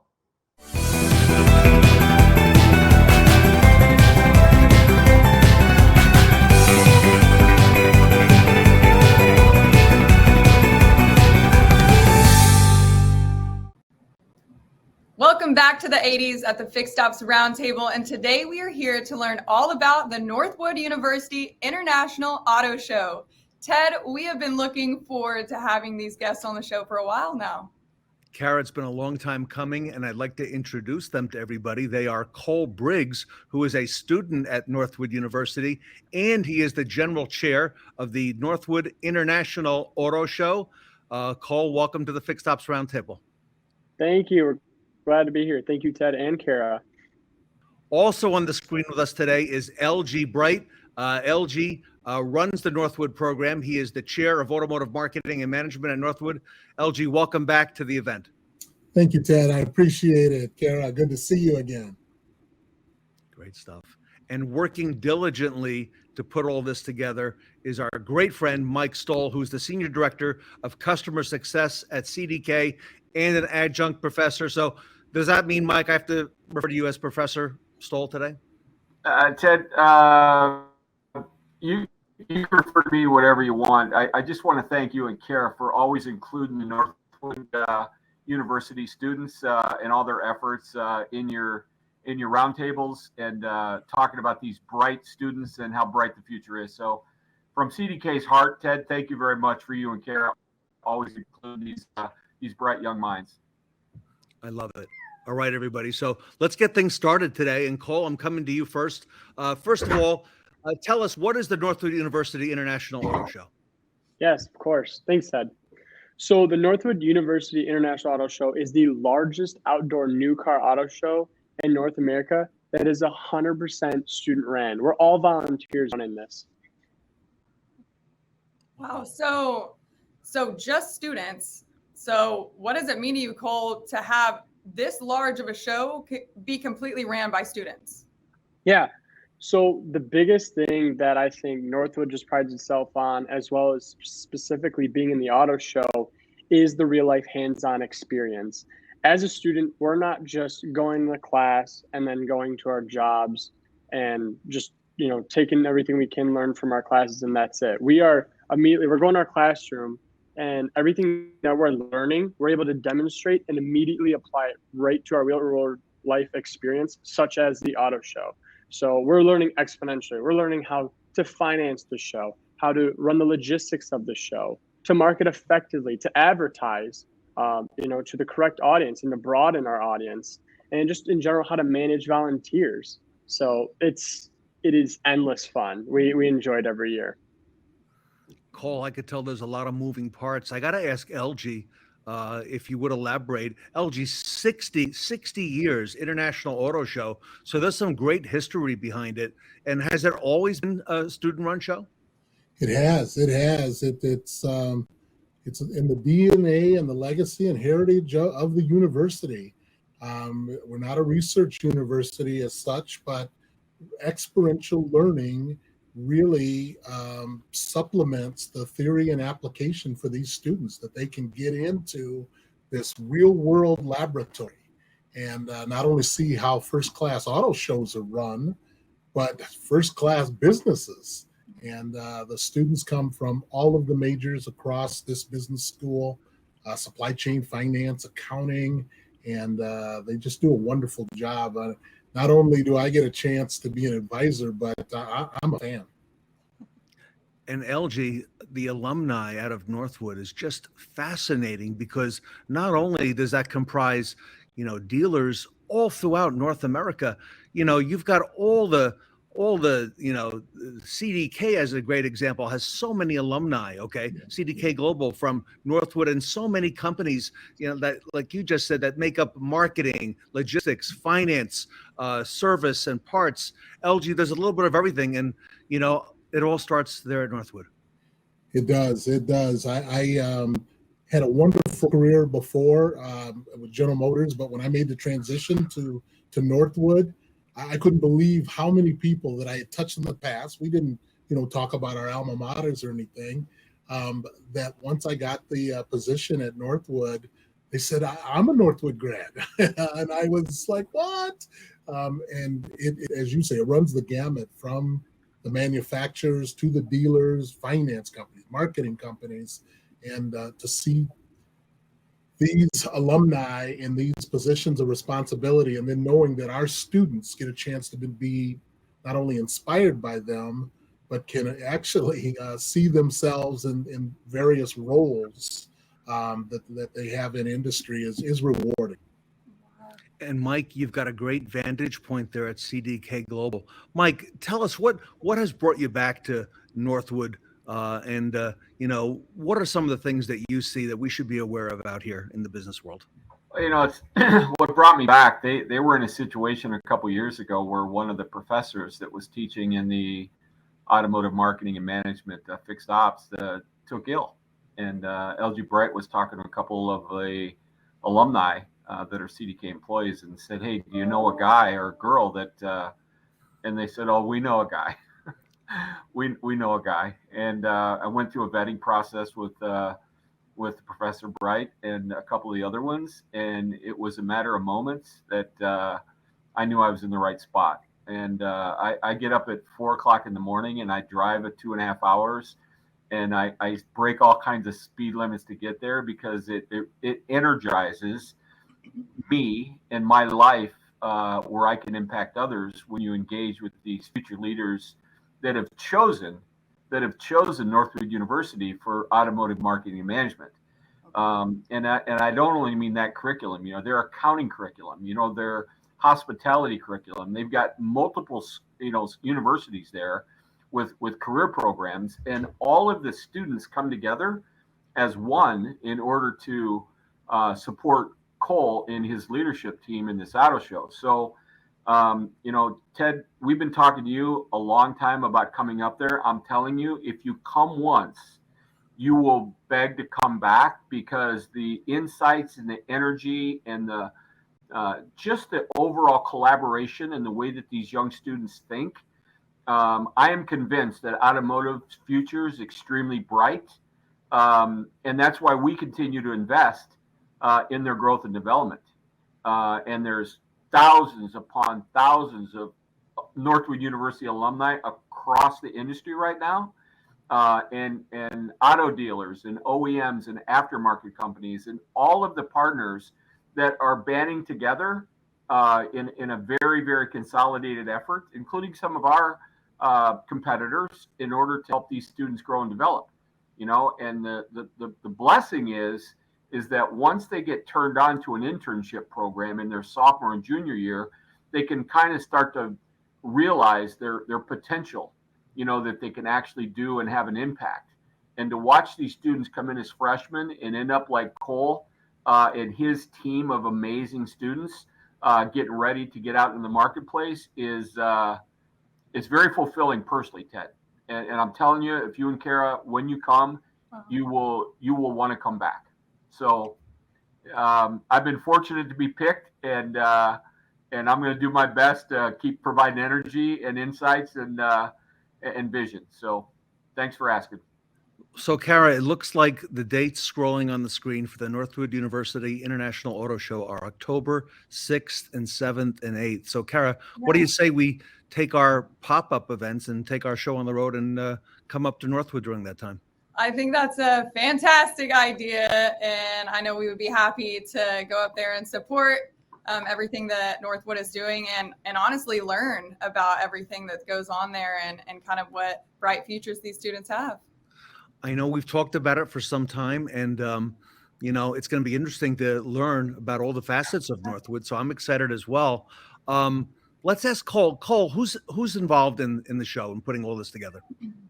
Yeah, and we are so excited that when we have you this year too. An almost even better question to ask is like, who is not involved in the show?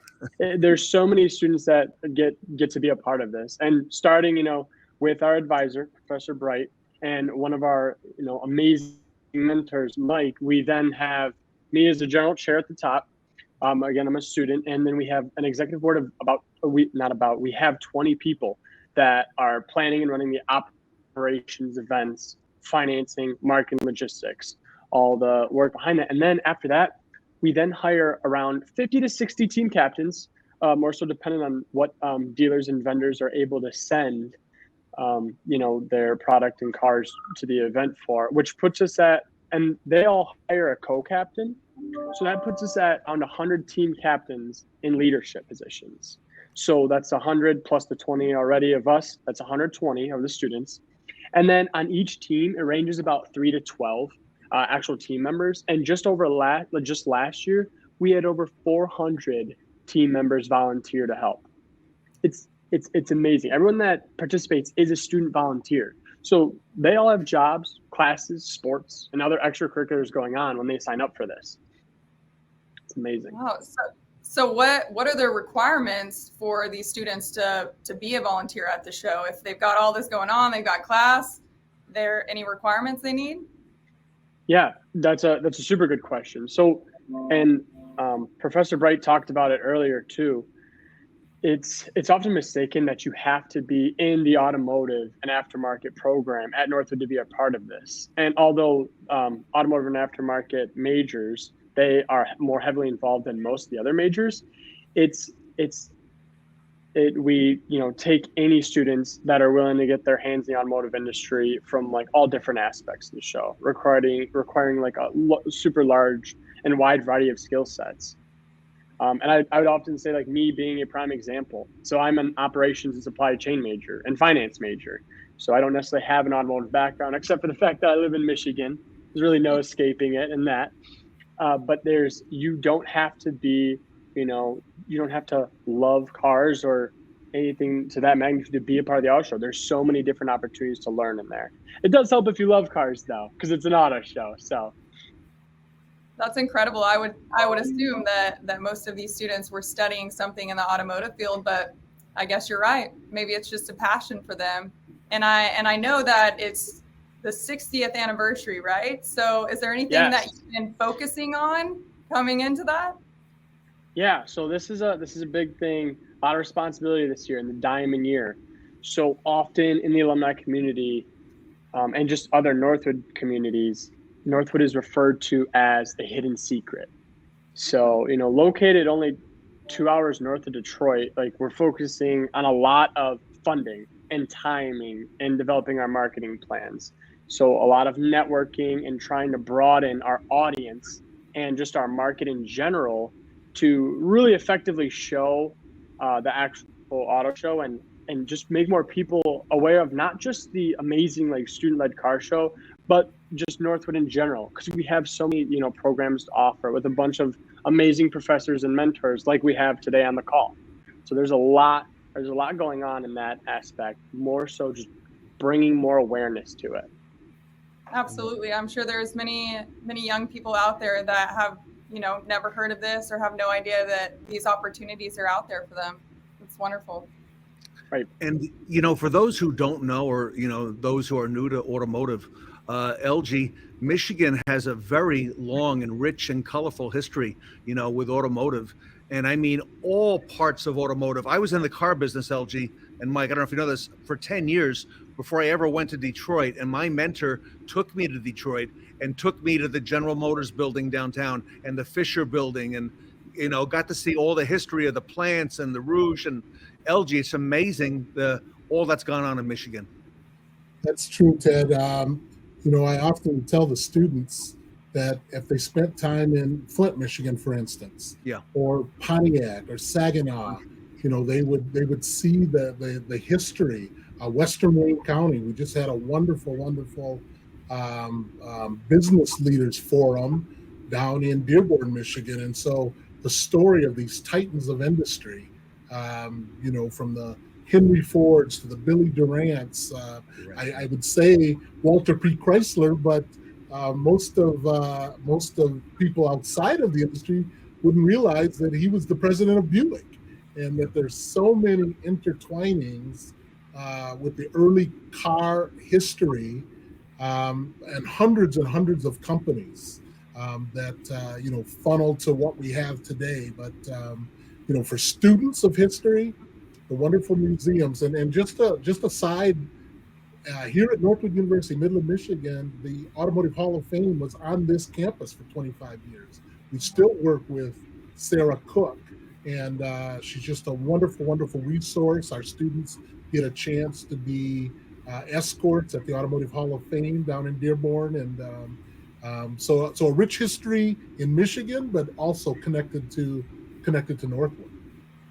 And Mike, in terms of the student body at Northwood, just constantly, I see the graduates each year, and I see the announcements on social media, particularly on LinkedIn, where they're going, where they've been placed, where they're headed next. And I say, geez, that was somebody who was on the Fixed Ops Roundtable with Northwood just a few months ago.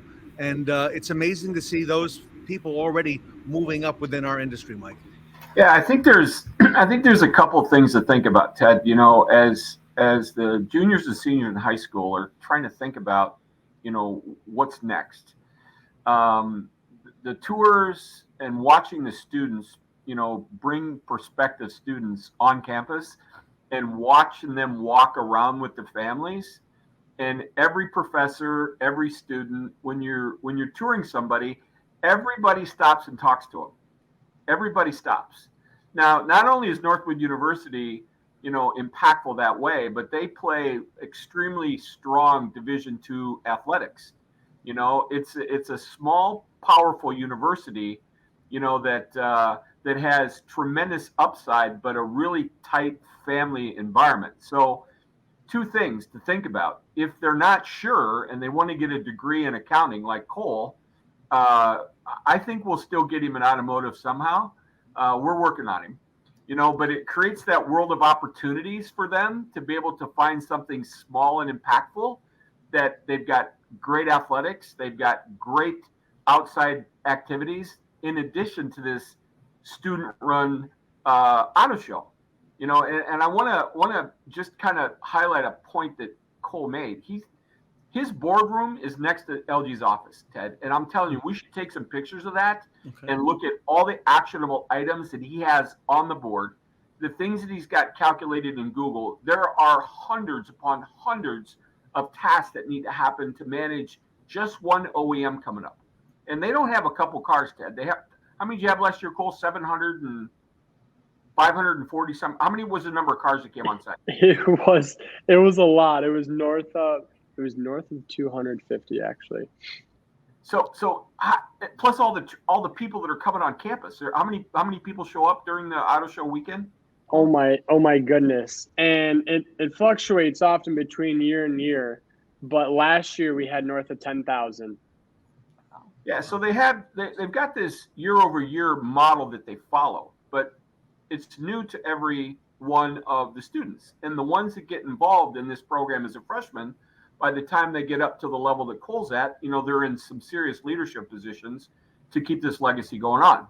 And the thing that Cole stepped over that I'm going to highlight is that every captain is responsible for their own fundraising in order to be able to provide, and don't get me wrong, Ted, the OEMs are very good about supplying shirts and supplying, the banners and the cars and everything they need, but they still have additional expenses that these students have to go out and knock on doors. So not only is it an amazing career opportunity for them to find this very powerful university in middle of Michigan, to figure out, do they want to go in automotive? Do they want to do accounting, hospitality, wherever they want to do?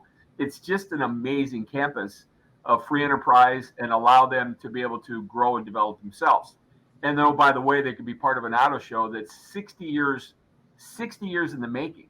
And if they told you some of the people that have been the chairman in Cole's position that are currently running some very large automotive groups or OEMs or aftermarket, that the legacy of chairmen that come out of this university is iconic, Ted. Iconic. All right, so Cole, you'll be a good person to know.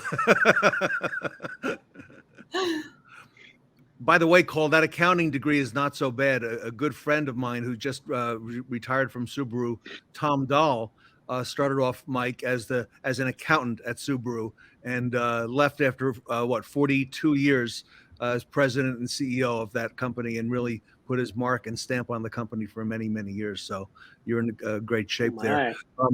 Elgie, when Kara and I come up October 6th, 7th, and 8th for the auto show, for the event, for the pop-up event, are we going to get a chance to get that tour? You're going to have 10,000 people there.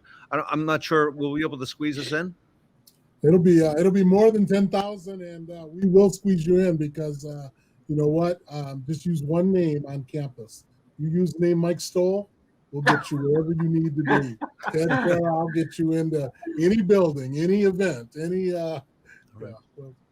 We'll have it handled though. Yeah, seriously, we will get you a VIP tour, and Cole will be running 100 different things, including not only the car show, but knowing Cole Briggs, he'll be running the campus too. But we'll make sure that we get you a really nice tour. I know he's busy. Thank you, LG. And Cole, before I ask you about how people can sponsor and get involved, I got to come back to LG real quick if I can. LG, last time you were on the show, a lot of people reached out to us and to you as well about Northwood and some of the stuff you do. If someone wants to reach out to you, I see there's an email address. Looks like that's your name in there. Is that the best way to reach out to you? Yes. If you contact me at that email address, I or one of my student assistants will get back with you, and we'll give you all the information, all the happenings happening in the automotive programs at Northwood. All right. So to bring it home, Cole, if someone wants to get involved and help and maybe even sponsor part of the Northwood International Auto, the 60th International Auto Show, how do they do that, Cole? Yeah. Good question. So our sponsors are still open for the 60th anniversary, and anyone can reach out via email, definitely. And one thing to note too that we talked about that Mike brought up that was super important is fundraising. So our funding primarily comes from sponsors, donors, and fundraising. We don't charge ticket admission, which, as a finance major, that's something that I'm a little nervous about, coming into. I was like, wait, we don't charge ticket admission? But after learning more of the history behind why we don't, it's important. And the reason we don't charge ticket admission is because it's an opportunity that we have in order to give back to the community. And that's something that I think is the most, monumental and probably most important thing about the auto show. So, and a lot of our sponsors end up getting direct connection with our students as well, who often get hired for summer internships and full-time jobs and such like that. So it's not just you're helping us put on the show. You're getting in as soon as you sponsor, there's no choice. You're part of Northwood at that point. You're going to be stuck with us for as long as your name's there. And ultimately, you're going to be able to get ingrained with the professors, with the students. As far as we know, you work at Northwood, which is a bit of a stretch, but we'd be very, very excited. And we have a lot of young adult professionals this generation has to offer, and those are at Northwood University. So, all right. So Northwood International Auto Show. The dates are scrolling at the bottom of the screen, everybody. If you take a look there, it's coming up. It's not that far away. It's October 6th, 7th, and 8th. So, Cole, you're busy right now. You're planning this. You're taking sponsors, and all this is happening right now. And I see there's a website, auto.northwood.edu. That's the show, right, itself? That's correct. All right. I love it. All right. So we can reach out there. Mike Stoll, I'm going to give you the last word since I've learned today how influential, I knew already, but it's been confirmed influential that you are at Northwood. Last word for today, Mike. Well, Ted, first off, and again, I'd like to thank you and Kara for continuing to support the future leaders of this industry. Every time we've asked you to be part of, it's not maybe, it's how and when. So thank you for that, Ted. Your audience and the people that have come to grow and love the types of interactions and the insights that you provide in the industry is growing and is continuing to grow. And for us to be a part of that, we're grateful, truly grateful. For all those that are in attendance today, Northwood University in Midland, Michigan, it started in 1958, by a couple, three of the large automotive, manufacturers in the world in Dow Chemical. And it's grown to be the foremost automotive marketing management university in the United States. So if you can help during the auto show, we'd be grateful. If you're interested in learning more about your neighbor, your kid, your grandchildren, any of your buddy in your family would like a great university to go to school to, I think it's worth the effort to look it up. And then if it ends up in automotive and marketing, I think they're going to really enjoy their time. And we're going to challenge them. It's not just they're not just getting a degree. All our experiential learning and practicums that we put them through is real life car business. So they're Elgie Bright that comes from a previous career at one of the largest automotive manufacturers in the world, chose this career second to grow and develop youth. And he's one of the finest humans that I've ever met. And you want your kids and grandkids to be hanging out with Elgie Bright and students like Cole. And I'm not talking about Cole's one of many. There's 300 and some odd students in automotive marketing and management and another 2,500 students like Cole on that campus. So that said, that's about the best I could do. And all we could do is invite you all up to show you. And when you come on site, I'm telling you, Kara and Ted, you're not going to want to leave. And I know this, you will be back. So thank you for everything. Hey, Mike, thank you for bringing all that home. Kara, I just had a light bulb just went on. You are really big. And one of the reasons, Mike, that, Kara has helped the growth of the Fixed Ops Roundtable is her presence on social media and all her teachings on social media.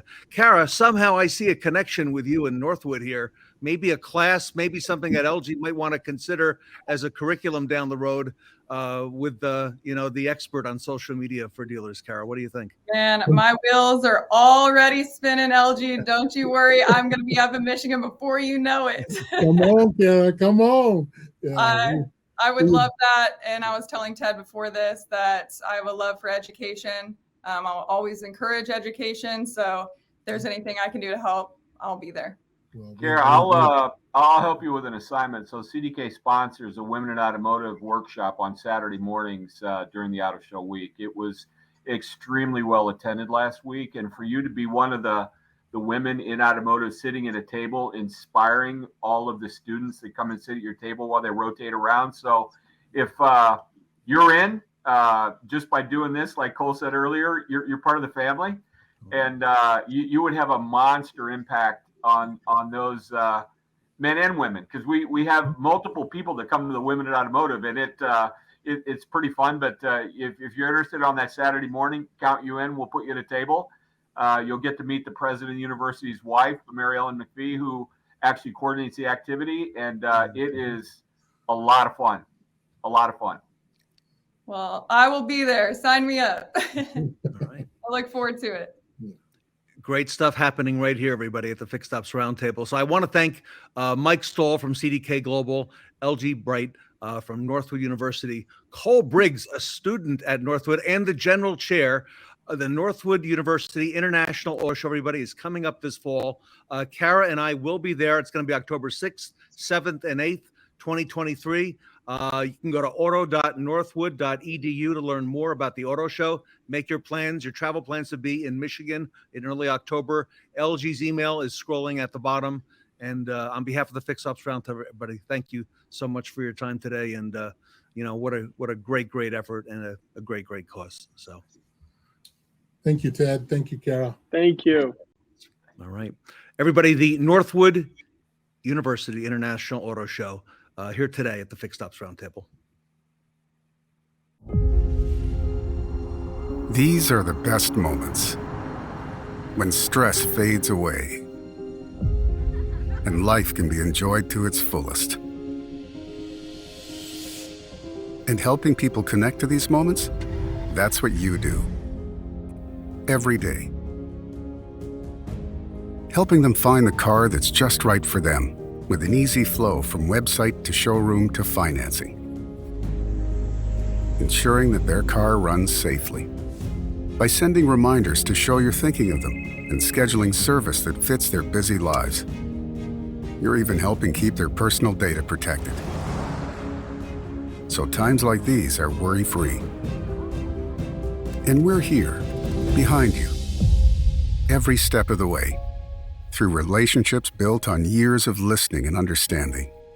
We bring the needed strength, knowledge, and experience to give you, our customers and partners, real peace of mind. Through our technology, we unify dealers, manufacturers, and software developers, sharing expertise and boosting collaboration for everyone's benefit. And by envisioning a future of innovative solutions, open platforms, and shared outcomes, we can shape our industry for years to come with the experiences consumers want. We don't take this unique opportunity for granted. The chance to do something truly special, to work at the heart of this industry, connecting it at every level, and taking it to new heights. We make the connections that move you. So together, we can create more moments like these.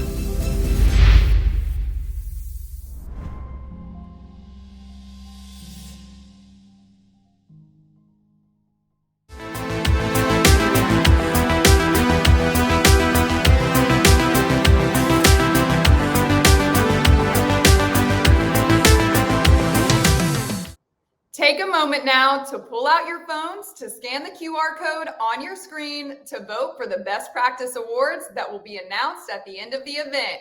Remember, every vote counts, so make sure to vote for the 5 speakers or panelists whom you think are the best and most rad speakers on the Fixed Ops Roundtable. And don't forget, you can only vote once.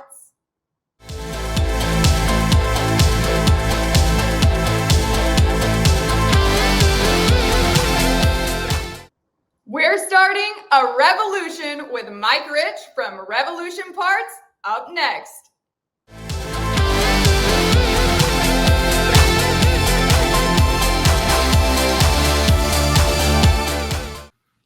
Welcome back to the 80s here at the Fixed Ops Roundtable.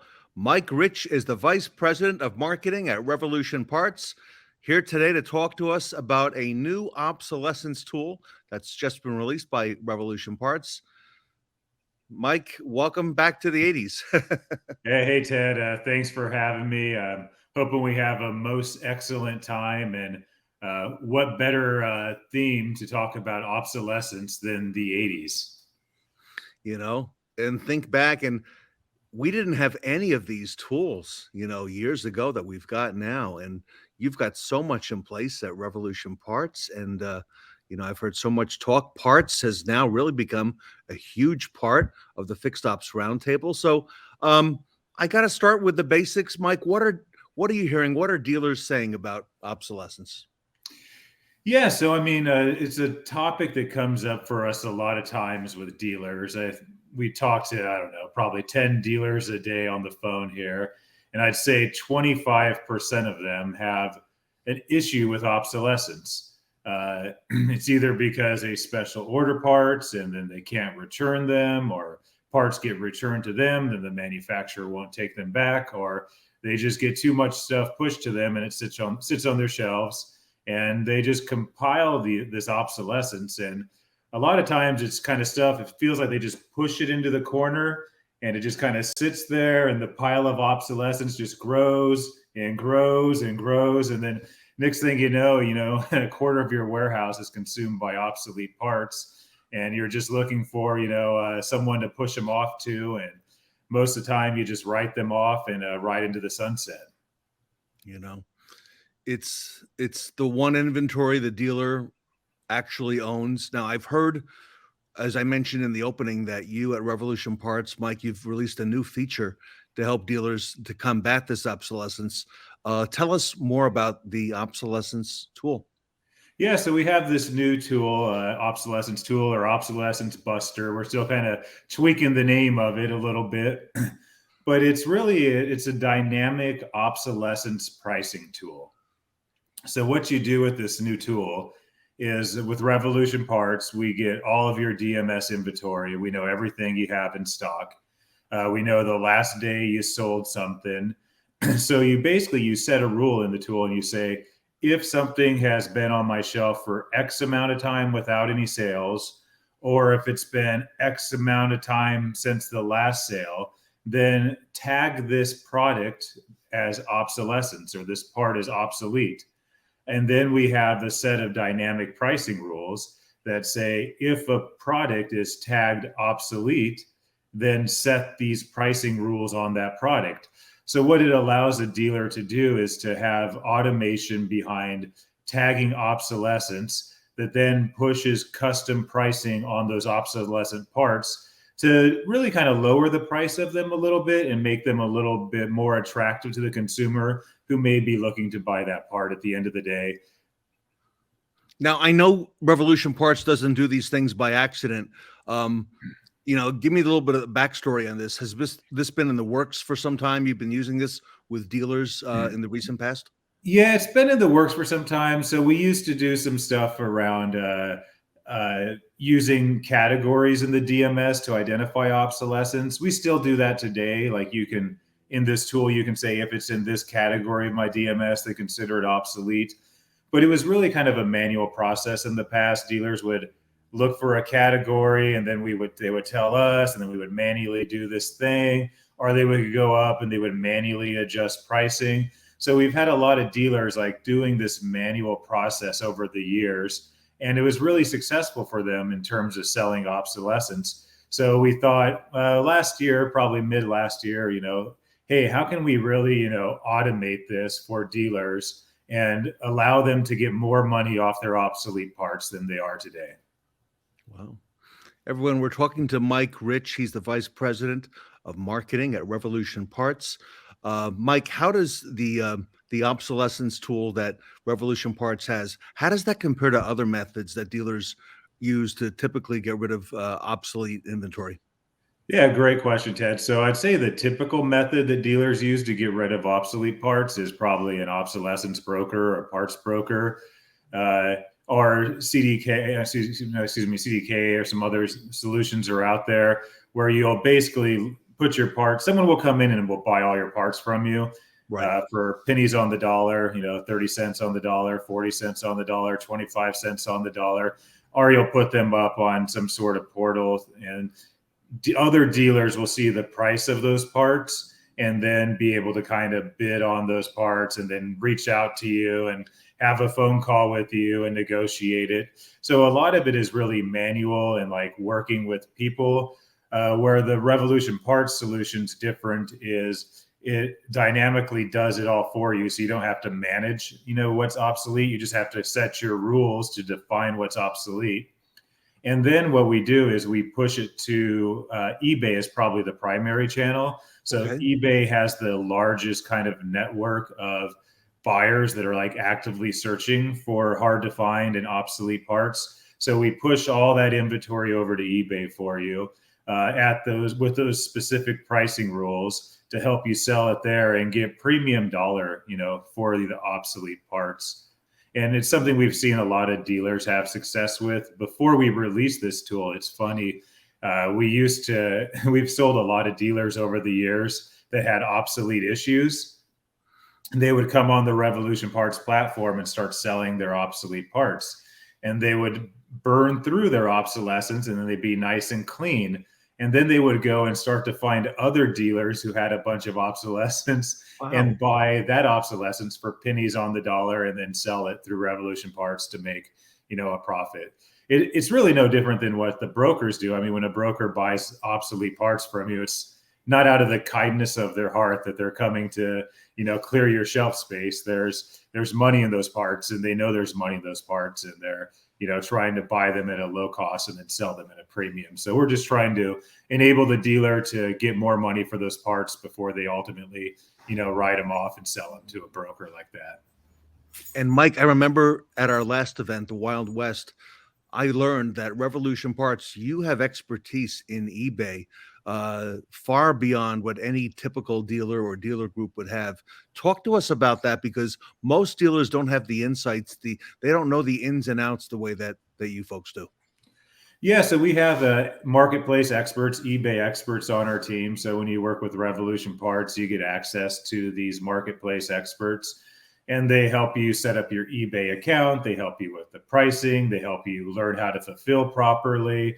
One of the cool things about eBay is you can run a promoted listing on eBay. Basically, it's like a paid ad on eBay for your parts, and you actually don't pay for that promotion unless the part sells. So there's strategies where you can actually bake the cost of the promotion into the part, so you pay nothing else. And you sell parts. We do that a lot of times for our dealers. And with obsolescence, where you have a lot more room because you're not looking to sell it typically, at costs plus, you're usually going to more cost minus price structure. It opens a lot of avenues to be creative in your marketing.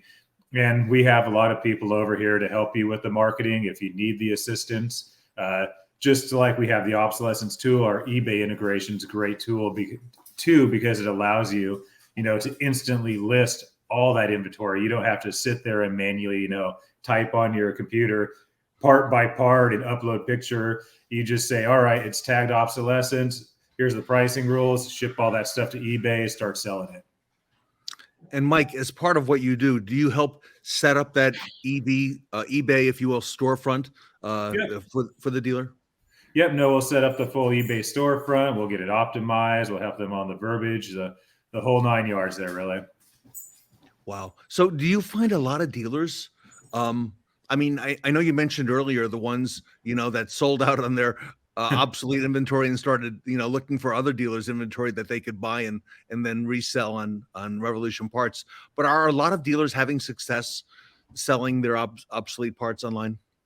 Yeah, a lot of dealers are having success selling their obsolete parts online.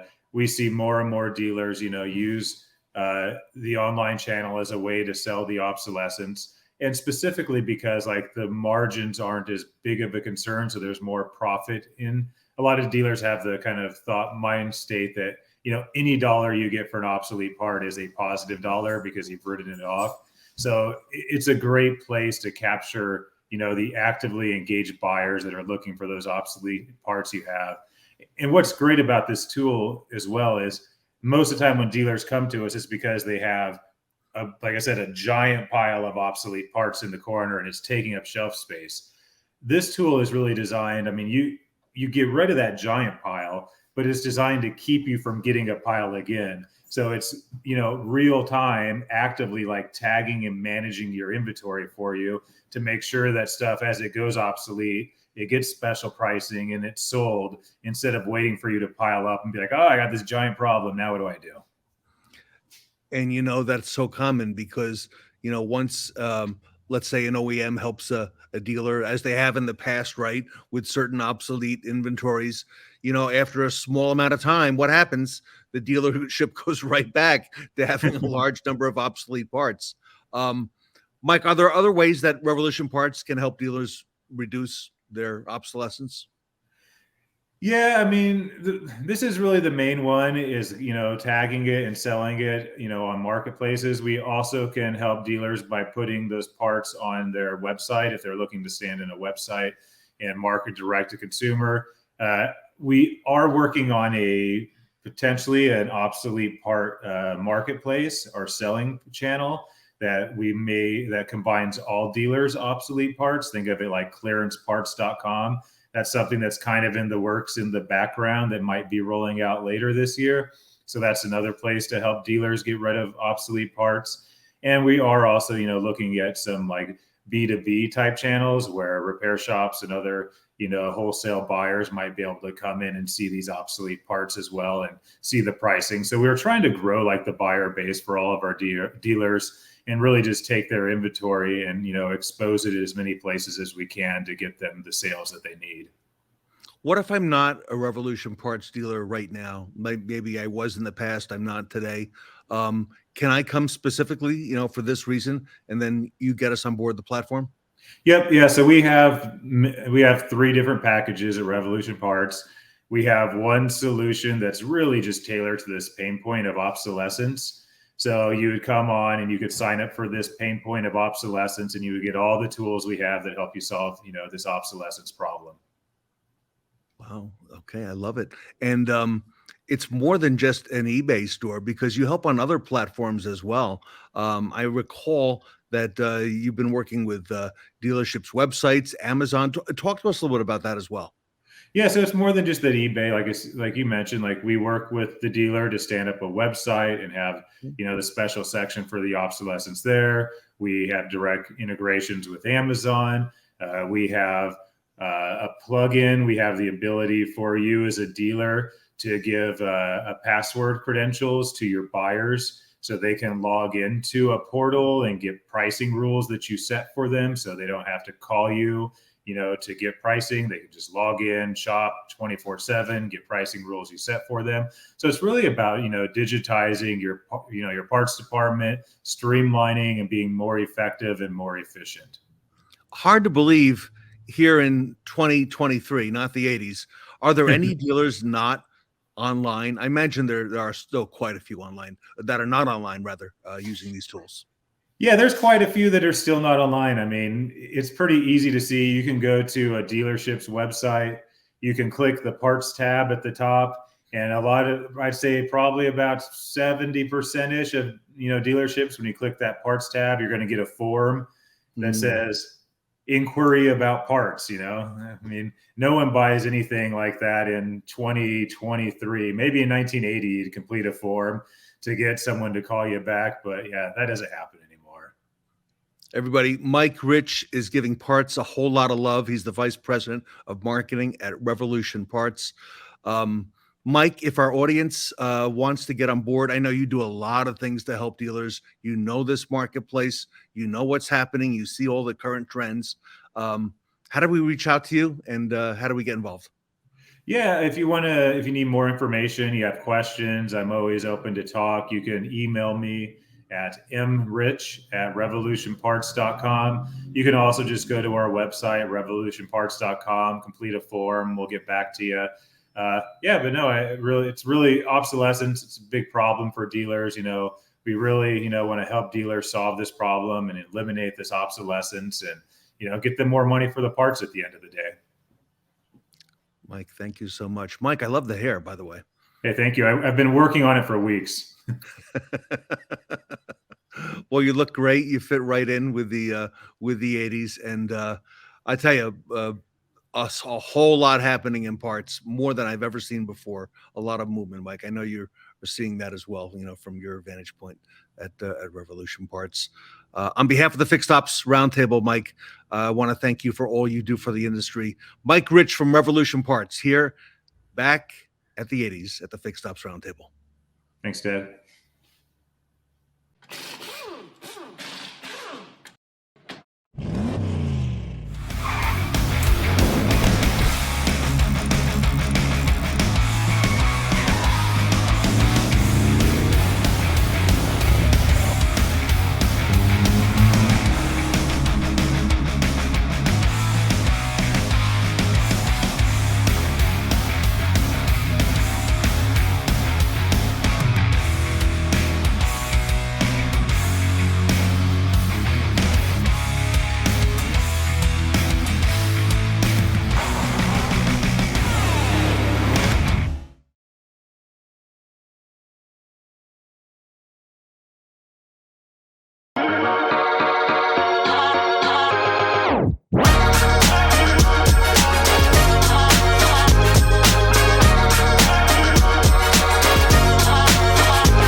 announce that BG Products is now the exclusive sponsor of the Fixed Ops Roundtable pop-up events.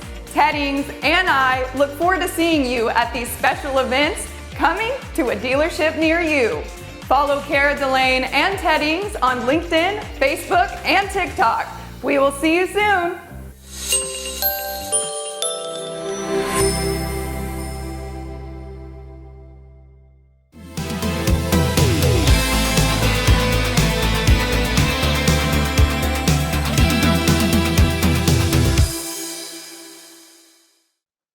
So much has changed since the 80s, and it's up to us to lead positive change for the future with the Leading Radical Change panel.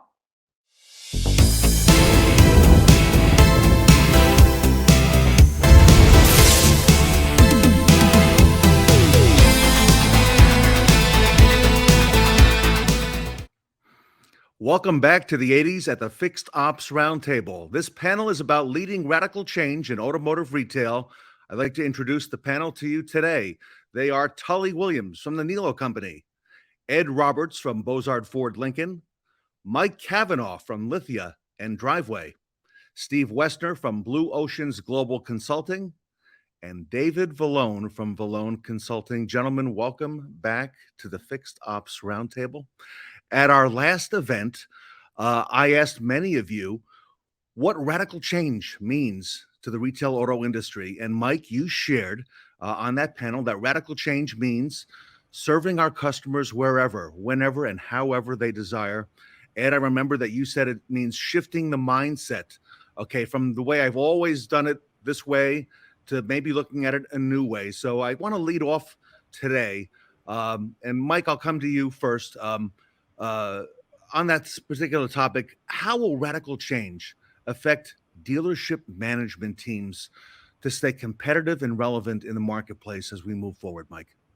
Well, that's a great question, Ted. And I think it's something that we really have to put some significant thought into, because we're in a people business and our managers really are more than managers in many cases, they're leaders. And I think when things change as a leader, you have to help lead through change. And you have to equip your existing team to really navigate that change successfully. And in some cases, you have to upgrade your team, or you have to find new people who are able to do things that your current team isn't able to do. So I think part of it is going to be a really intense focus on people and developing their skills. Training, I think, is going to be incredibly important. You know, this year, and especially in Q1, what we're finding is that people need a lot of training. You know, the last couple of years leading into, 2023, Q1's over, right? April's over now. We're in the middle of Q2, and it's like, we've got to really understand, what is it going to take to meet the customer demands today, because it's drastically different than it was last year. And we have to really help our people get better at what they do. And in some cases, focus on the fundamentals, because we've forgotten the fundamentals. I think the other thing that we have to be open to is learning, constantly learning, and sometimes enlisting the help of a vendor before we have the core competencies ourselves. When I think about pickup and delivery, something that we've been doing a lot of is that if you try to do pickup and delivery by yourself, it might seem like an overwhelming task. But if you enlist the help of a vendor, somebody that's doing it as a full-time job, you can learn a lot from what they're doing. And then eventually, maybe you can bring that in-house yourself. But you can really shorten the learning curve if you allow yourself to learn from somebody else. So I think from a manager's perspective, embracing a learning mentality and a training mentality is going to be important. Great points, Mike. Ed Roberts, radical change and affecting dealership management teams staying competitive and relevant. Well, like Mike said, we're halfway through second quarter and there's just so much opportunity still in front of us. And I love the theme of this roundtable, Ted, was back to the 80s. And let's go back to the 80s for a moment, and that can really drive where we're going forward. Because when we go back to the 80s, we didn't do a very good job of taking care of our customers. And we created this aftermarket world just really took off. Now they own 68% of our business. They own 68% of the service business out there. And we created that. And so we have to do things today to prevent that from happening again. And it's up to us to create that plan and instill the confidence in our people and develop our people to be able to shift that direction. Because we have EV, we have another shift in our business coming with EV. It's becoming more and more widespread, and the aftermarket's not prepared for it. we can be the savior there. We can take those things and run with it. But we have to prepare for it. We have to stop talking about why EV is not going to take this and embrace it and own that market. Because if we don't, the aftermarket will. They showed us they can do it in the 80s. They'll do it again. And they've been eating our lunch since they started doing it then. So we have to, that's our opportunity, and win back our VIN share. Because if we do it with the EVs, if we own our VIN share there, we will do things that will win back our VIN share. And when we win back that VIN share and we can run 70 and 80% and leave 20% for them, then none of us have anything to worry about where that next vehicle sale is coming from. We own that customer at that point. Great points. Tully Williams, you're in California. You're seeing that radical change with the EVs probably a lot more than many of us in other parts of the country. How will radical change affect dealership management teams? I think Mike's is spot on. Training to me is the biggest issue. We had a training incentive that we started last year and really helped us grow. But the point of it is that if your employees embrace change, which we start from the top, it's part of our core values. Change is a must. I love change. Two is that, do we explain to our best asset, our employees, why the change is necessary? Convince them that this is the best way to do business, right? The best way to do business is what the customer wants. Show them the path and then measure every day and reward superstars. Our goal is to make sure that everything we do is transparent. As you can see behind me, we broadcast that out on a daily basis. Show the path and show the success of that path. That path might change as we go. Of course it does. We have roundtables together. We say, okay, let's do this and do that. But we want everybody to be on board. And what we see a lot of times without that training, without that coaching, is that every store is a silo. And today, silos don't work. As Ed said, we need to get back into the business of all the cars, every customer. Remember, as a dealership, we don't practice on an automobile. We are factory trained. We need to start talking about that. Love it. David Vallone, radical change. So those are all great points. Hard to take exception with any of them. An old saying was that the only constant in our industry is change, right? And I think we all agree with that. So I'll go down a little bit of a different path and talk about vehicle complexity, right? So, the technology curve just continues to steepen, and that is causing a lot of, change in the stores, where we really need to start looking at the technician and, where tomorrow's technician is going to come from. What does their background look like? And realize that if we're going to maintain leadership positions in the markets that we're in, we have to embrace that technology. We have to position ourselves as the expert. So, just to build on what you guys have already said, as these cars become more complex, the aftermarket's not going to be able to deal with it as effectively. So even though you do have some companies out there that are able to help and train, they're just not going to have the OEM support that our dealership service departments have. So right out of the box, we've got a significant edge that we just need to continue to build on. And by establishing ourselves as the expert, it really opens up a lot of doors for us in our local markets with, the local collision repair centers. These guys are struggling to keep up with vehicle complexity. They don't have the people, they don't have the training, they don't have the special tools. And in many cases, they don't have enough facility space in which to do a lot of these recalibrations. So this is where dealers can come in. They're not going to allow this to happen, though, if it's going to take 2, 3, 4 days just to get to the vehicle, right? These collision centers need a quick turnaround in order for it to work for them. So we have to go out there and meet with these folks and come up with, specific processes, SLAs to, give them a guaranteed time frame in which we will get their cars back to them. And we can own that business in our markets. They are looking for help, but they need to have it provided to them in a way that's expedient and cost effective for the insurers. So to me, that's a big part of what we need to do to keep up with radical change. Wow, great points, David Vallone. Steve Woessner, radical change. Yeah, I guess I'd take a little bit from what Tully said and what Mike said, but I think getting your management team aligned around the core values of your organization and have those core values effectively cascaded to the rest of the organization so that everybody thinks about the customer the same way in the sense, and they think about these core values in the same way, and they live them every day. And those things are a lot harder to do than you might think. But the reality is that in the future, that set of core values and the way you're viewed by the customers, those core values seem to be far more important to the customers of the future than they may have been to the customers of the past. And I think if you get everybody stepping in that direction and being consistent about it, and that's the challenge of the leadership team, is how do you be consistent? How do you lead by example? And how do you show these things every single day in terms of how you react? And I think that's something that will carry a great deal of weight as you get into the future. And I think that's something that's going to be a very big challenge for the leadership teams, because it's easy to say, it's not easy to do, and it's not easy to live, but it is so impactful when you get it right. And you see that, you've all seen that. When you get it right, you know you've got it right, and everything's humming and customers are smiling and everybody's feeling good. When you know you have it right, that's the key. Great job, everybody. I'd like to pivot a little bit to the topic disruption. Our industry has been poised for disruption for a long time, and all of us are a part of that as well. We've heard a lot of the soothsayers saying what would and would not happen in 2023. Here we are coming up midway. Mike, let me come back to you.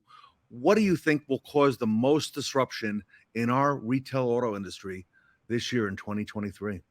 I mean, I think we're already seeing it. I think we're disrupting ourselves a bit. That's probably the most disruption, the changing consumer demands. And I think I don't want to say the inability, but probably the speed at which we can change and really meet those demands is what's disrupting us more than anything else. I mean, we talked about how, some of these other after sales folks are out there trying to take our business, and we let that happen. And I think really we can disrupt ourselves, and we have to disrupt ourselves if we don't want to see our businesses erode and give away more business, whether that's on, the after sales side, whether that's on the retail side, whether that's on the body shop side. When I look around some of our dealerships in my home state of Michigan, they're surrounded by the Jiffy Lubes and the off-brand service facilities. They're surrounded by collision centers, and they strategically buy this real estate because they know we've got historically have not done the best job of retaining our customers. So I think the biggest disruption is going to have to come from ourselves this year. We have to drive the disruption and not be afraid to disrupt ourselves. Because there's people actively trying to disrupt us constantly. There always has been. Recently we've looked at the disruptors as people in the technology side that are trying to disrupt our business that way. But, I think we have to be the biggest disruptors ourselves this year. Well, Ed, you yourself are a disruptor there at Bozard with a lot of the things that you've set in place a while back, and they seem to be working. Well, Mike is exactly right. We're our own issue. And the reason why is because we haven't disrupted ourselves. And you look at the last 20 years of retail in general, whether it's with Amazon or whatever it may be, auto industry, whatever, we have been the biggest resistors to change, and we still force people through our process. And they have told us for decades that they don't like our process, but we still tell them to come go through our process anyway. We're better than everybody else. We do things differently here. Well, we don't do things differently here if we do it differently with a bow. We have to evolve ourselves, and that's what will disrupt what happens for all of us in 2023 and beyond. We got to disrupt ourselves and meet our customers at their terms and quit forcing them to come through and meet us on our terms. Love it. Tully? Yeah, Ed's spot on. I think it's so funny when you look back even 5 years. I mean, even before COVID happened, look at the things that we did now. Dealerships are resistant to change, which just drives me insane. I mean, how long did it take us to send a credit card authorization to a customer? I mean, it took us like 40 years to do something so radically stupid that we all of a sudden did it, right? I mean, I think that we have to be open. And it starts, unfortunately, it starts with the dealer being accepted about, I'm going to spend money and make that change to be different. right? Our goal is what? Repeat referral business. As Ed said, and Mike said, all these stores are around us stealing our business. If you don't believe in repeat referral business, you will lose this game, or you will always be in the bottom half. At the Nilo Company, we want to be the top half. We want to own our market segment. And it starts by everybody believing that we can, and we have to be open to change and make those radical changes fast, because dealerships work so slow. Mike, let me come back to you if I may. Who's going to spearhead that? Is it the large dealer groups? Is it the, Tully's got a group with 10 stores there in Sacramento, luxury stores. Ed's got one very large, big single point store there in Florida. Mike, your thoughts on that? There's a lot of folks trying to disrupt themselves in the industry right now. And I don't think it has to be a large, a medium, a small, a single point dealership to do it. I think it's going to be the innovators and the leaders that really want to drive this. And interestingly enough, I don't think that there's a ton of brand new skills that we have to develop in order to do this. And I'll go back to what Stephan was talking about around core values, right? We have a core value, and our first core value that we talk about is earn customers for life. And if you live that every single day, that's the first thing you need to really do to disrupt yourself, because some of the decisions we make are strictly around how much money are we making, right? How much money are we making at the dealership and the department for myself as an individual? But one thing that I often say to kind of really drive this point home with earn customers for life is treat every single customer that you talk to like you would want somebody to treat your mother, your sister, your daughter, your wife, right? If you treat every single customer, that could be a wholesale parts customer, right? Treat every single customer the way that you would want them to treat your mother, your sister, your daughter, your wife, right? And you can almost guarantee you're going to earn a customer for life. And this happens on the sales side with salespeople. This happens with, advisors in the lane. And this also happens with techs. If you have a tech that doesn't want to work on a certain job for one reason or another, think about it. If that was your wife that brought her car in someplace to get it worked on, would you want somebody to kick her job to the side because somebody wanted to work on something else? No, this isn't an RO, right? This is a customer that needs our help, right? A customer that needs our help and wants to exchange money for that help. We really just have to make it easy for them. And if we want to earn a customer for life, we have to make sure we do such a good job they want to tell somebody else about it. Because if we just do the basics, they're probably not going to tell anybody. Right. But if we do an excellent job and exceed expectations, they're going to tell somebody else. So I think that's my opinion. And Tully, I know you're fully on board with what Mike just said, because I think I've heard some of those words come out of your mouth. Repeat referral business. But I love what Mike said. What would you do if it was your family member? Yeah. Every service manager that calls me, every advisor asks for advice. I said, so if it was your mother's car, what would you do? You've answered your question. It's hard for people to understand that. They're afraid. Oh, I'm going to spend money. We're going after this profit. Money is a byproduct, ladies and gentlemen, boys and girls. Money is a byproduct of what we do. We focus on the customer. We focus on selling hours in the service department. Money is a byproduct. That's what the general manager's job's for. I want service advisors and technicians to worry about making people happy, fixing cars right, drive, repeat, and referral business. David, it's welcome music. What do you say? Well, there's another old saying, right? That if you're not going forward in this industry, you're going backwards. And things are changing so quickly that, one of the things that all of us should be doing, right, is keeping current with what is going on out there. And I think this forum right here, this, everything that you're doing for the industry, Ted, is a big part of that, right? So we have to keep up with what others are doing, what are the best practices going on out there. But then we also have to have the intestinal fortitude to actually do something with that, right? As someone who's always looked at some of the contrast between the larger dealer groups and, the smaller dealer groups or the single point dealers, the smaller guys do have one advantage, and that is they're nimble. If they want to go do something inside of a few days, they can be out there doing it. The larger the group, the more complex that becomes. But conversely, they've also got the power of resources and numbers behind them on the larger groups. So there's a balance there, but they both have their own strengths and weaknesses. Again, it does get back to training.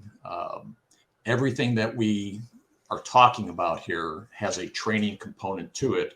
And if we're not seizing that and understanding it, and then doing something about that, then all the best plans in the world aren't going to go anywhere if we're not actually out there training, coaching, and mentoring our people to do it. Steve, it seems to be a common recurring theme I'm hearing about people.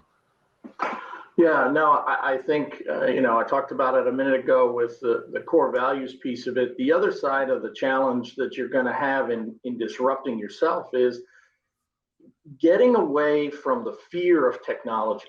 There's way too much fear of technology, okay? What you have to understand is it's not coming to take your job. It's not coming to destroy you, okay? But what it does is if you're able to use it as a partner, and I think that's the key way to think about it as an employee, can I utilize this technology as a partner? And I think what you find in a lot of the younger people is they understand that intuitively. They've kind of grown up with this idea that, why would I do all that? The computer can do all that. I'll do this, or I'll do the people side of it. And I think getting comfortable with technology as a partner is going to be a major disruption, but it's also a major challenge for people in dealerships to get their heads around, because look, it's not going to replace you. It isn't, okay? The only job that's been displaced in the last 50 years completely by technology is the elevator operator, okay? That one's been replaced. But other than that, nobody's been replaced 100%. But the people that learn how to utilize the technology as a partner, those are the people that are going to take your job, because they're going to be more efficient, more effective, more accurate, more consistent. And all of those are things our customers are looking for. So I think that's going to be another key challenge in sort of the disruption. Staying on that technology theme, Ed, how does your dealership, how do the folks who work in your store, how do they better leverage technology? Because I know you're all about the customer experience, to that end. It's being open, and there's a lot of stuff that's being talked about as far as developing people and whatever. And Steve's talked about core values.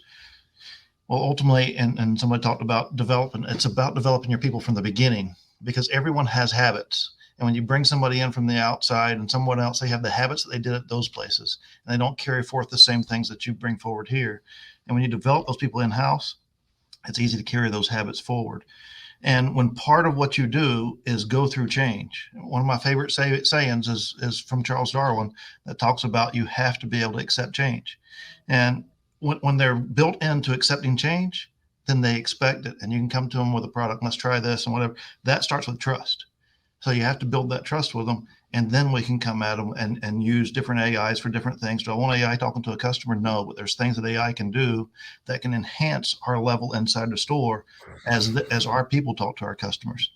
But it's all about the culture that you develop inside of it and where those people start from.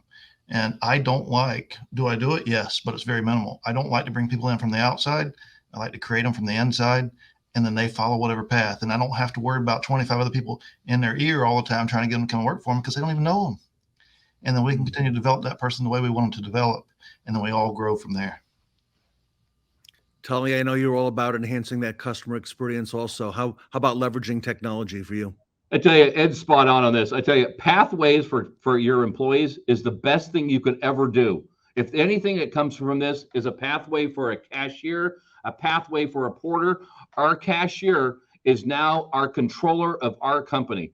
The pathway in this industry is ginormous. We don't have a tech shortage, just like what Ed said. Ed, we have a path for every one of our technicians. If you're always looking for newbies, you will always have experienced technicians. And this goes by the culture at your store. Don't bring in old people, like Ed said. He is so spot on. They have bad habits. Stop the bad habits now. Train on your technology today. Whatever technology piece that you pick is right for you, maximize it. The worst thing that we do is we buy technology and we use it 25%. That doesn't work for me. I argue with vendors all the time. I want 100%. Well, Tully, we can't do 100%. Then why do I have your product? I need your product to work, to make our customer experience easier and better, and also help our employees be the best they can be. Demand excellence from your technology, and your technology will pay off in droves. Mike, you're leading not just one store, not just a few. Mike, you're leading many, many stores. How about that leveraging technology to enhance the customer experience? How is that for you? You know, I love this question because I think we've got a lot of really bad habits in our industry in terms of the old saying, oh, David had a couple good ones, but, you know, the old saying is, you know, who's the easiest person to sell is another salesman. And there's a lot of salesmen in our industry, right? And we tend to get sold on technology really, really easily. There's so many, there's armies of vendors that could overthrow the dealership that come into our stores every day, right? We have to have the discipline as leaders to say no, right? Because we can overwhelm our people and layer on the next new technology all the time before we've got one figured out.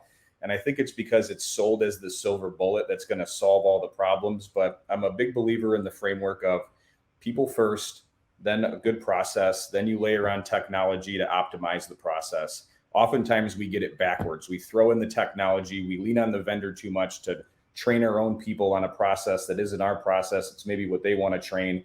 And then we never really address the people piece. So, you know, if you have the right people in the right seats, they're trained properly, they've got the right expectations, you've got a really good process that's documented, right? And I really believe in documenting a process. And there can be flexibility, you know, to operate within that. In the military, we have the term commander's intent. You don't have to have it every single detailed step, but there's got to be some commander's intent in how you handle the process, right?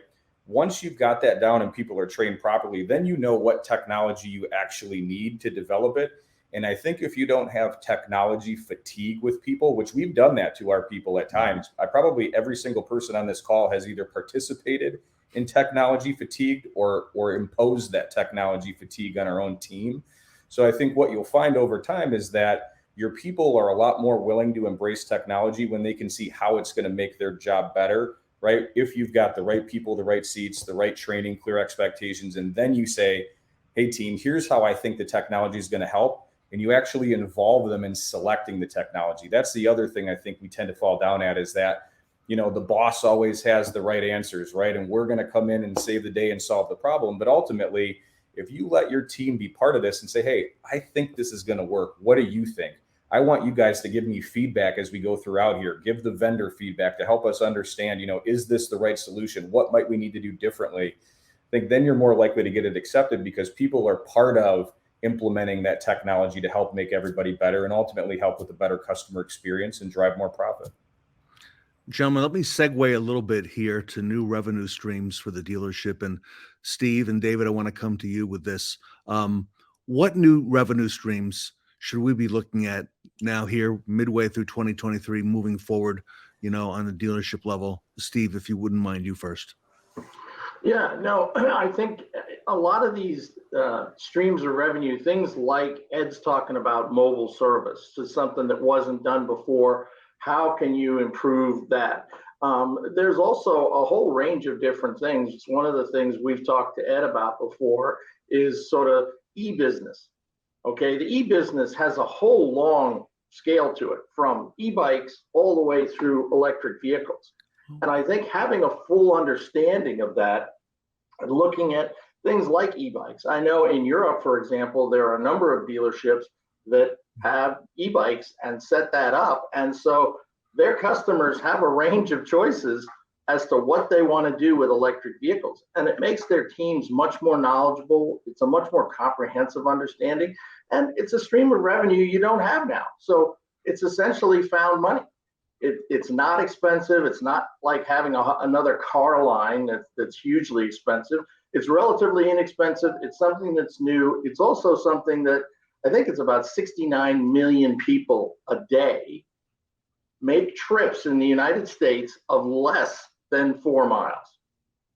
Okay, now you jump in your car and you go 4 miles, really? I mean, you don't need to do that. And in many parts of the country, the weather's good, the ability to get around is good, the roads are great. You have the ability to use another source of transportation.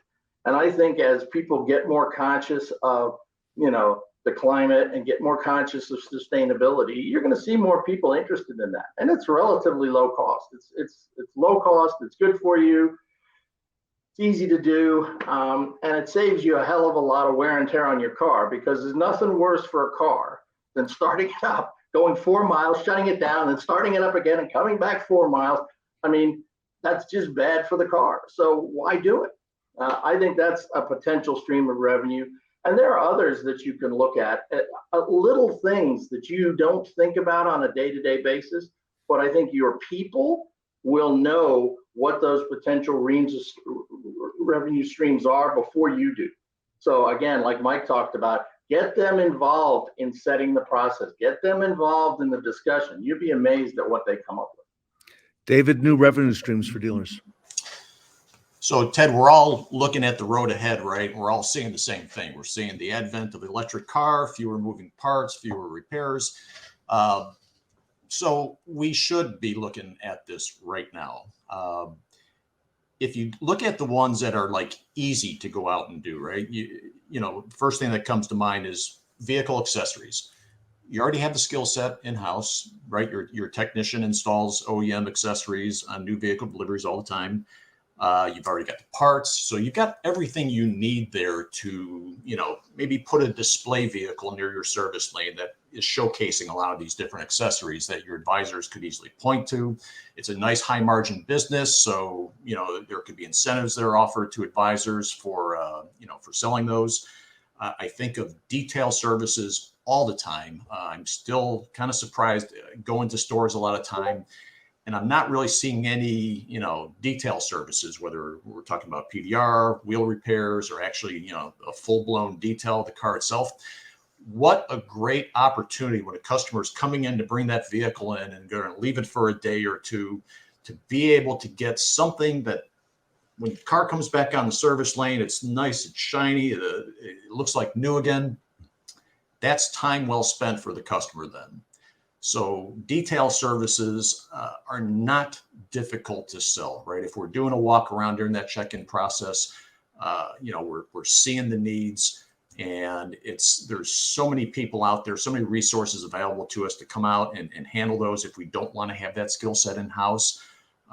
So detail service is a big one. Another one that comes to mind is, you know, just selling extended warranties and maintenance contracts, right? We are already selling those products in our F&I offices up front, or excuse me, in our business office up front.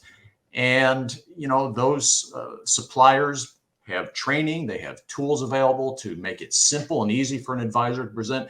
And who's in a better, you know, spot to present those services than a service advisor, right?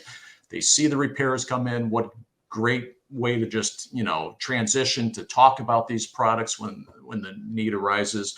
So again, just those are three great ideas. And of course, the other one that, you know, mentioned earlier that I think is the big one, but it definitely requires some time, energy, and resources, is going after your local collision repair market and helping them with those advanced driver assistance system repairs and recalibrations. That's a big need. It's growing and it's profitable. And there's people out there like Repairify we talked about earlier that can help you get up and running in that business and provide you the tools as well as the training. And, you know, these are things that we need to be doing to prepare for what's coming down the road. Ed, new revenue streams. Well, I want to touch back on what Mike said just a minute ago, because he was spot on with process and technology.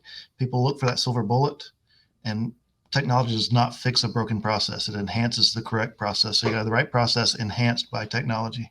New revenue streams is things that we are not doing for our customers today. It's mobile service. It's meeting our customers at their level, and the revenue will take care of itself. Tully? I would say that my biggest challenge is that we're in the repeat referral business. I want to sell 75% of all red tires.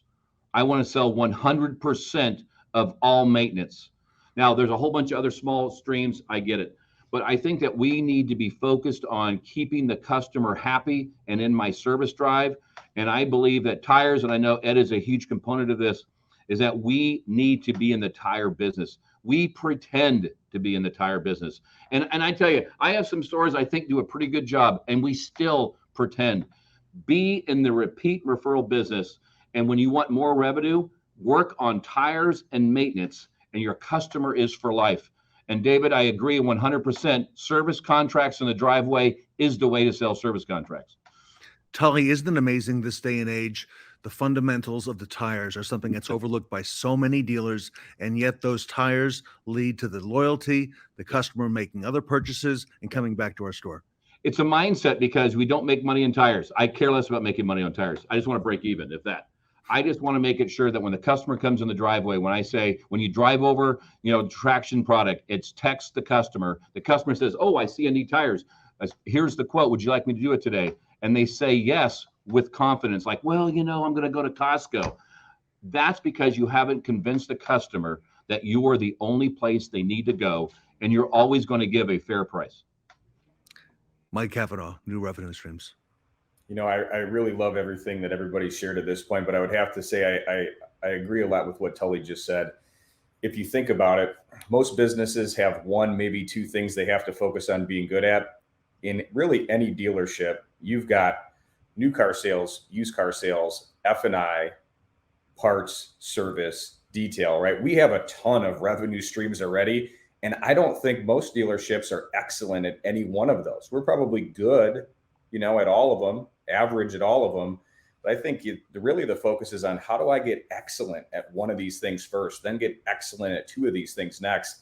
And the analogy that I often use is if anybody's ever been hunting before, if you're out in a field and you see 5 deer, you can't try to shoot all 5 of them at the same time or you're going to miss all of them, right? You've kind of got to focus on one. And then maybe if you're a really amazing shot, you have a good chance at hitting 2, but that's probably slim to none already.